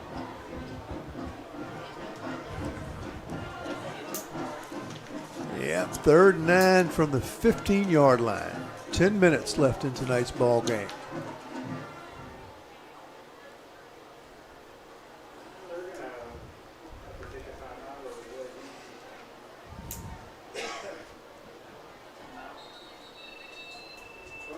All right, got a timeout. 9:51 to go in the fourth quarter. We're going to take a Louisa timeout. Louisa took it. Yep.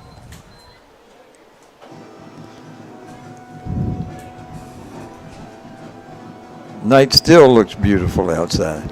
Yeah, it does. Yes. Yeah, temperature a little more, not quite as cool as it's been last couple of Friday nights. What was the old record? Beautiful fall weather, but no question about that. We've had some beautiful days. Tell you what, we had a couple nights this past week where that moon was Yes. brightening It up was brightening that. up the nighttime sky, wasn't it? Very bright. No question about it.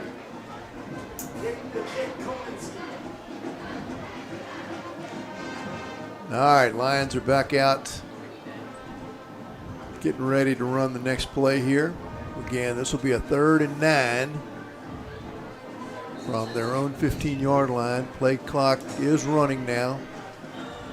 Under 10 minutes. Oh, we got an offsides for sure, unless he was drawn off. He was 2 yards across, so.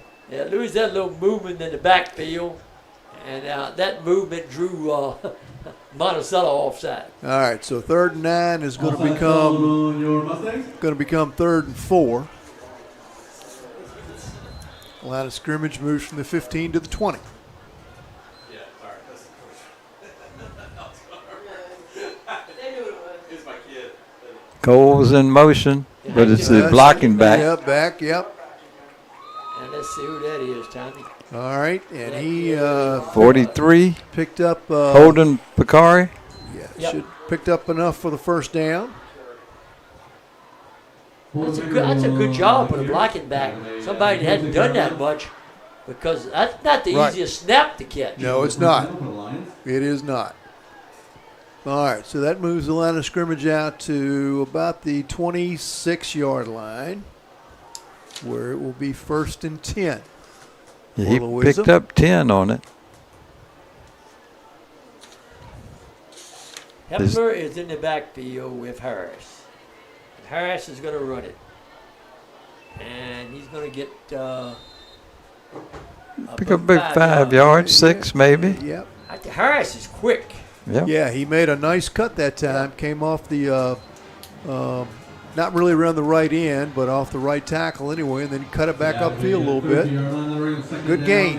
5'10", 168-pound junior.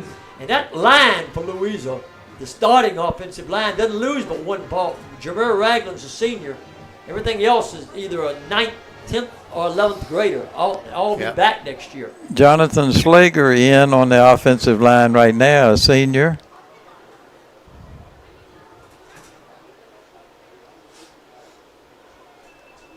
Hepler got the ball, and Hepler goes nowhere. And that is Oh, yeah, he there got it it. is. Yeah. He got it. You can't do that. He got thrown down to the ground after the whistle blew, and he gets a 15-yard penalty. Yeah, right in front of the referee, Yeah. and he wasted no time reaching for the hanky. Yep. Penalty ball on your Yeah, that one was pretty obvious. And that, that's just frustration. Yep. Is what that is. Louisa's starting offensive line, Isaiah Wright, 6'3", 258, junior. Elijah Winston, 5'10", 244, sophomore. Joseph Kenningham, 6'1", 268, junior. Jameer Ragland is a senior, 5'11", 322, he's a center.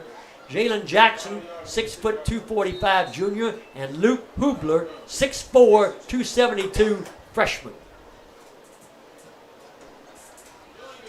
Here they come up with a 1st and 10.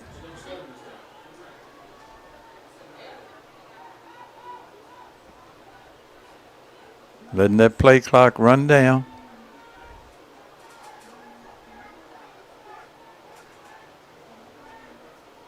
Yeah, these two backs are moving around back there. Picari and Hayden. I can't. All right, ready to snap the ball. Jack. Keeping it as Harris. Right. He loses a yard. Yeah, I got to say that whole sequence there, they just sort of seem to be, I guess the best way to say it is not in sync. They were trying to run the clock out, the play clock down all the way, and they might pull them off sides too.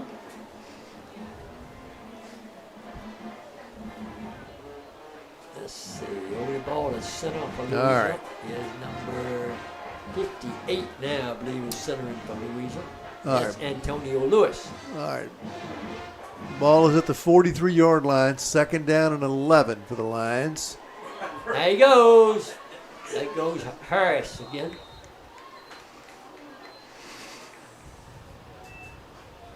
Going to pick up about 8 on his run and bring it to a 3rd and manageable now. All right, line of scrimmage now up at the 49. 3rd and 5. Clock running. We got less than 6 minutes to go now in the ball game. 59-10 Louisa. And Antonio Lewis over the ball at center for the Lions. And in motion. Hand off to the motion guy. And he got nailed. And that was Branson Coles, the ball carrier. 4th down coming up. Branson Coles on carry. Tackle made by Christian Watson. Ball decided at the 47-yard line. Going to bring up 4th down and 4th down for Louisa from their own 47-yard line. Yeah, 4th down and about 7.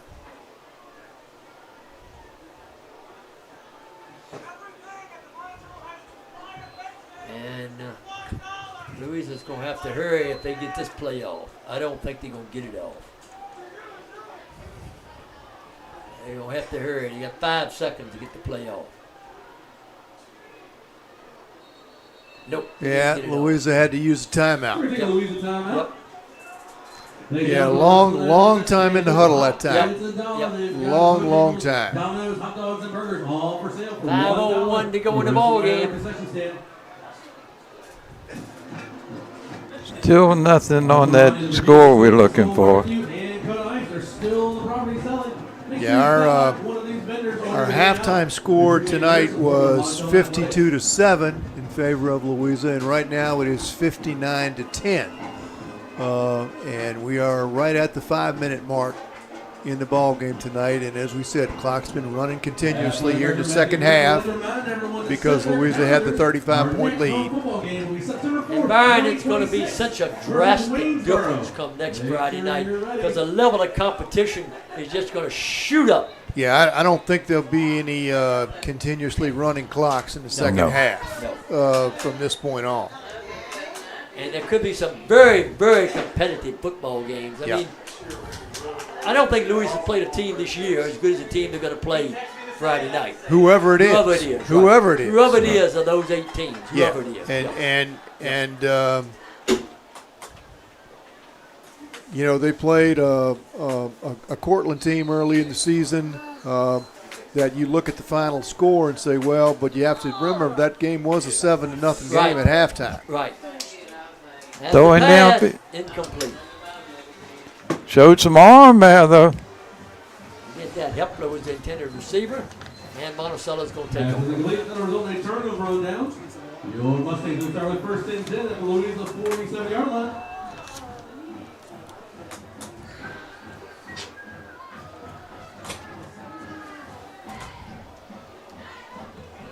And well, the Jefferson is also sending some teams to regional, but they are the Division III schools Right. in the Jefferson. Right.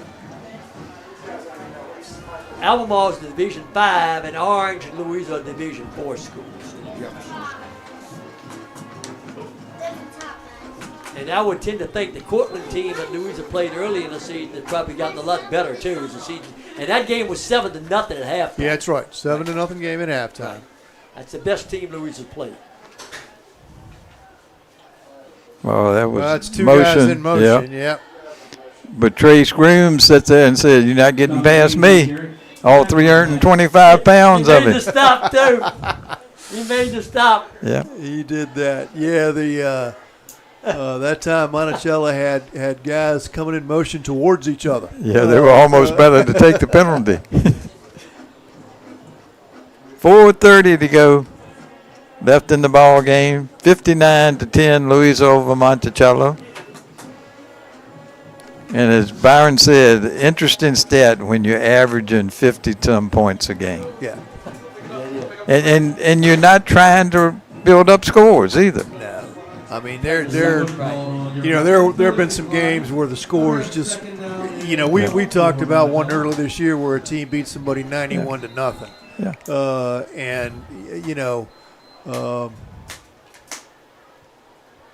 There have been some games this year where Louisa could have scored an awful lot of points. I mean, they scored a lot of points, but they really could have scored a lot of points. And to Coach Will Patrick's credit, in most of those games, when the second half starts, he's beginning to use guys off his bench and sub out. They got some games they could have scored 90 to 100 points if Right. they'd have wanted to. Right.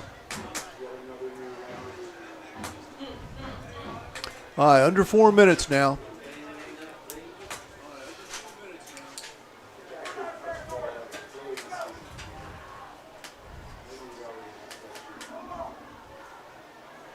Harris showing his versatility. He's on one of the cornerbacks out here now. Hand off. And he's getting pushed backwards. That was Burris again. And 77 Grooms and 70 Julian Morales on the stop for Louisa. Fourth down, clock running. We're down where it'd be under 3 minutes to go when the ball is snapped. And let's see. Monticello's going to go for it on 4th and 13 from midfield.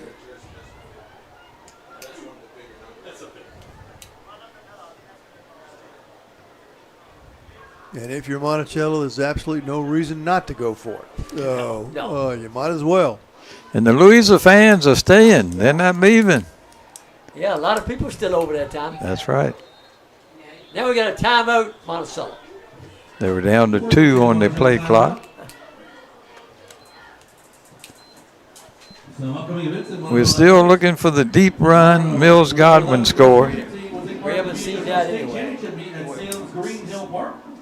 On Monday the 10th, the Winter Sports Trials begin for basketball, wrestling, swim, and dive. Information on all Winter Sports Trials is available at www.gomonticello.org.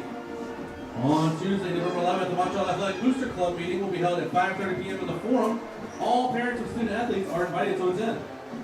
All right. Wednesday, Well, they got the score here right up to date, 59-10. All right, so we have got 2 minutes and 45 seconds remaining in tonight's game. Louisa up 59-10 over Monticello, and Monticello has the ball. They're looking at a 4th down and 13 from right at midfield. 77-0, Verona beat Patrick Henry.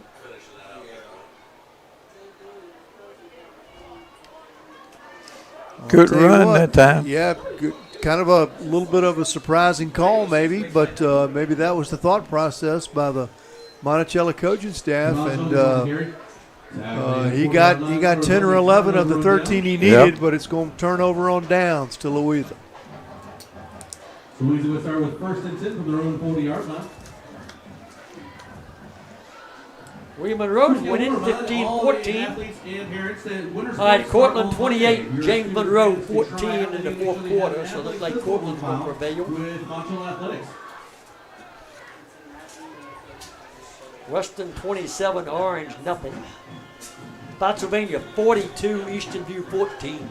Yeah, Spotsylvania kind of opened that game up in the second half.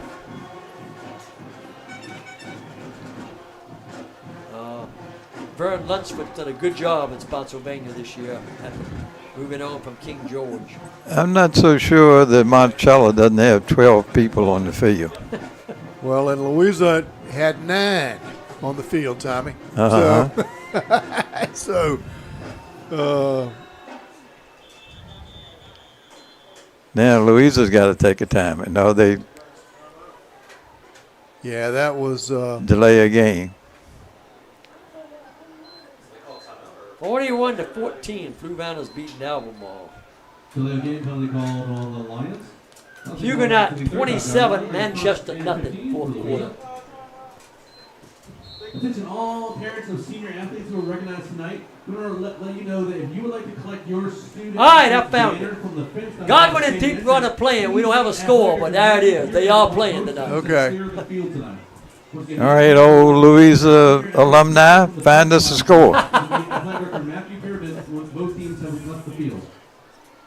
That goes number 41 for Louisa. And that is Tyson Whiteside. Tyson Whiteside on the carry. We probably got 2 more plays, and this thing's going to be over. 59-10, Lions. Yeah, Lost 3. And a 10-0 season for Louisa. Yeah, I don't think Louisa will even have to worry about game. They don't even need to pick up a 1st down. I think they can just run the clock out. Now they can run the clock out. Yep. It'll be under a minute when they get this play off. Yep.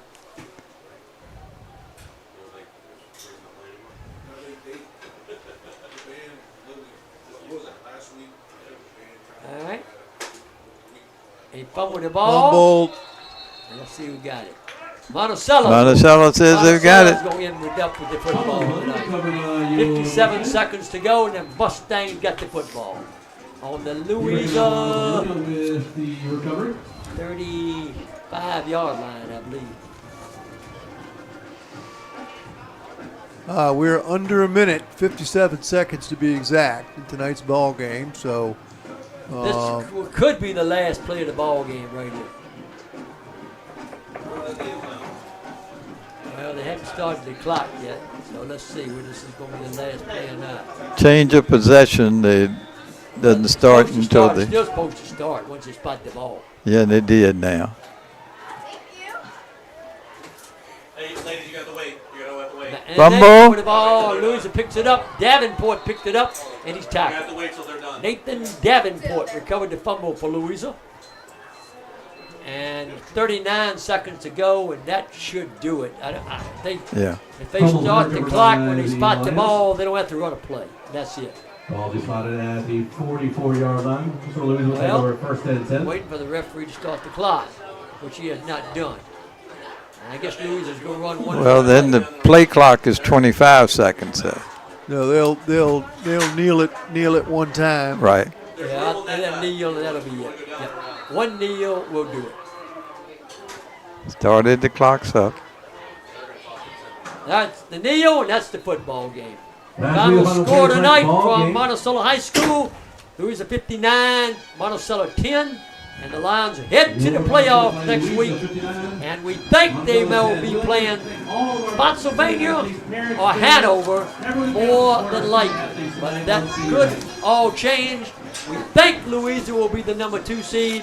That's not 100% certain, but we feel relatively certain they're going to be the number 2 seed. Right. And as we said earlier, there's a possibility we may not know for absolute certainty until sometime tomorrow afternoon. Right. But based on the information we have, we think Louisa will be the number 2 seed. yeah, that's what we think is going to happen. Right. And we think they'll probably play Spotsylvania or Hanover. I guess Caroline is still an outside chance that they're losing tonight. Right. All right, and tonight's game in the first half, Wilson had a ball game in the first half. He ended up during that first half having 5 carries for 20 yards, and is also 9 of 15 for 206 yards and 4 TDs through the air. And that's what set it all up for Louisa. The big 59-10 went over Monticello. Byron, your final thoughts? Well, I want to say just a couple things. And one is 10 wins and no losses, okay, in the regular season. And, lots of talk about, well, they don't play a very tough schedule, this, that, or the other. They played 10 games. They won 10 games. They're averaging 50-plus points a game. They've done what they needed to do. And I think the big thing right now is if Louisa can get everybody healthy coming into next week, I think they have the capability of playing with anybody that they play, okay? They can score points offensively with anybody. And I think the key going forward is can the defense answer the bell, okay? I mean, they got great kids on defense. I think you're probably going to see Hyder play a little more defense moving forward than he has been. So it's at a point now where it's one and done, okay? And hopefully, again, Dickie, as we've talked, with the 2 seed, that means potentially Louisa could have not one, but if they're fortunate enough to win next week, that's a second home game for them the week after. Yeah. So it's big. That 2 seed could be big. So they could play all 3 at home, but somebody has to knock off Dinwiddie, the number 1 seed. Somebody's got to knock them. But a great season at this point, and just hats off to these young men and the coaches. Because the work doesn't just start in late August. I mean, this has almost got to be a year-round thing for these coaches and these kids playing. So hats off to them. Congratulations.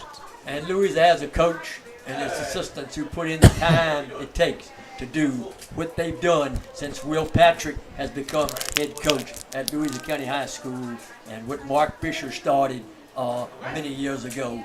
And I can't say enough for the coaches and also for the young men on this football team. It's just great timing to be a part of this community of Louisa. Right. And you sit and think about the youngsters out there. They've read into what the coaches are telling them. They're sitting there and they're getting the classroom of X's and O's together and working it out perfect. And it's just been a pleasure, as you say, right now to watch them get to this point this year.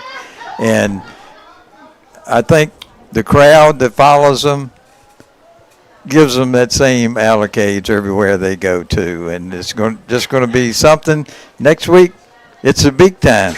We hit the big time. It's the big time. It's the big time. Second season starts next week. Second season starts, yep. It's like the Ryder Cup. Huh? All right. Tommy Nelson, Dickie Purcell, Byron Melhalf, Andrew Woolfolk, and his crew. And tonight, the final score, Louisa 59, Monticello 10. Good night, everyone.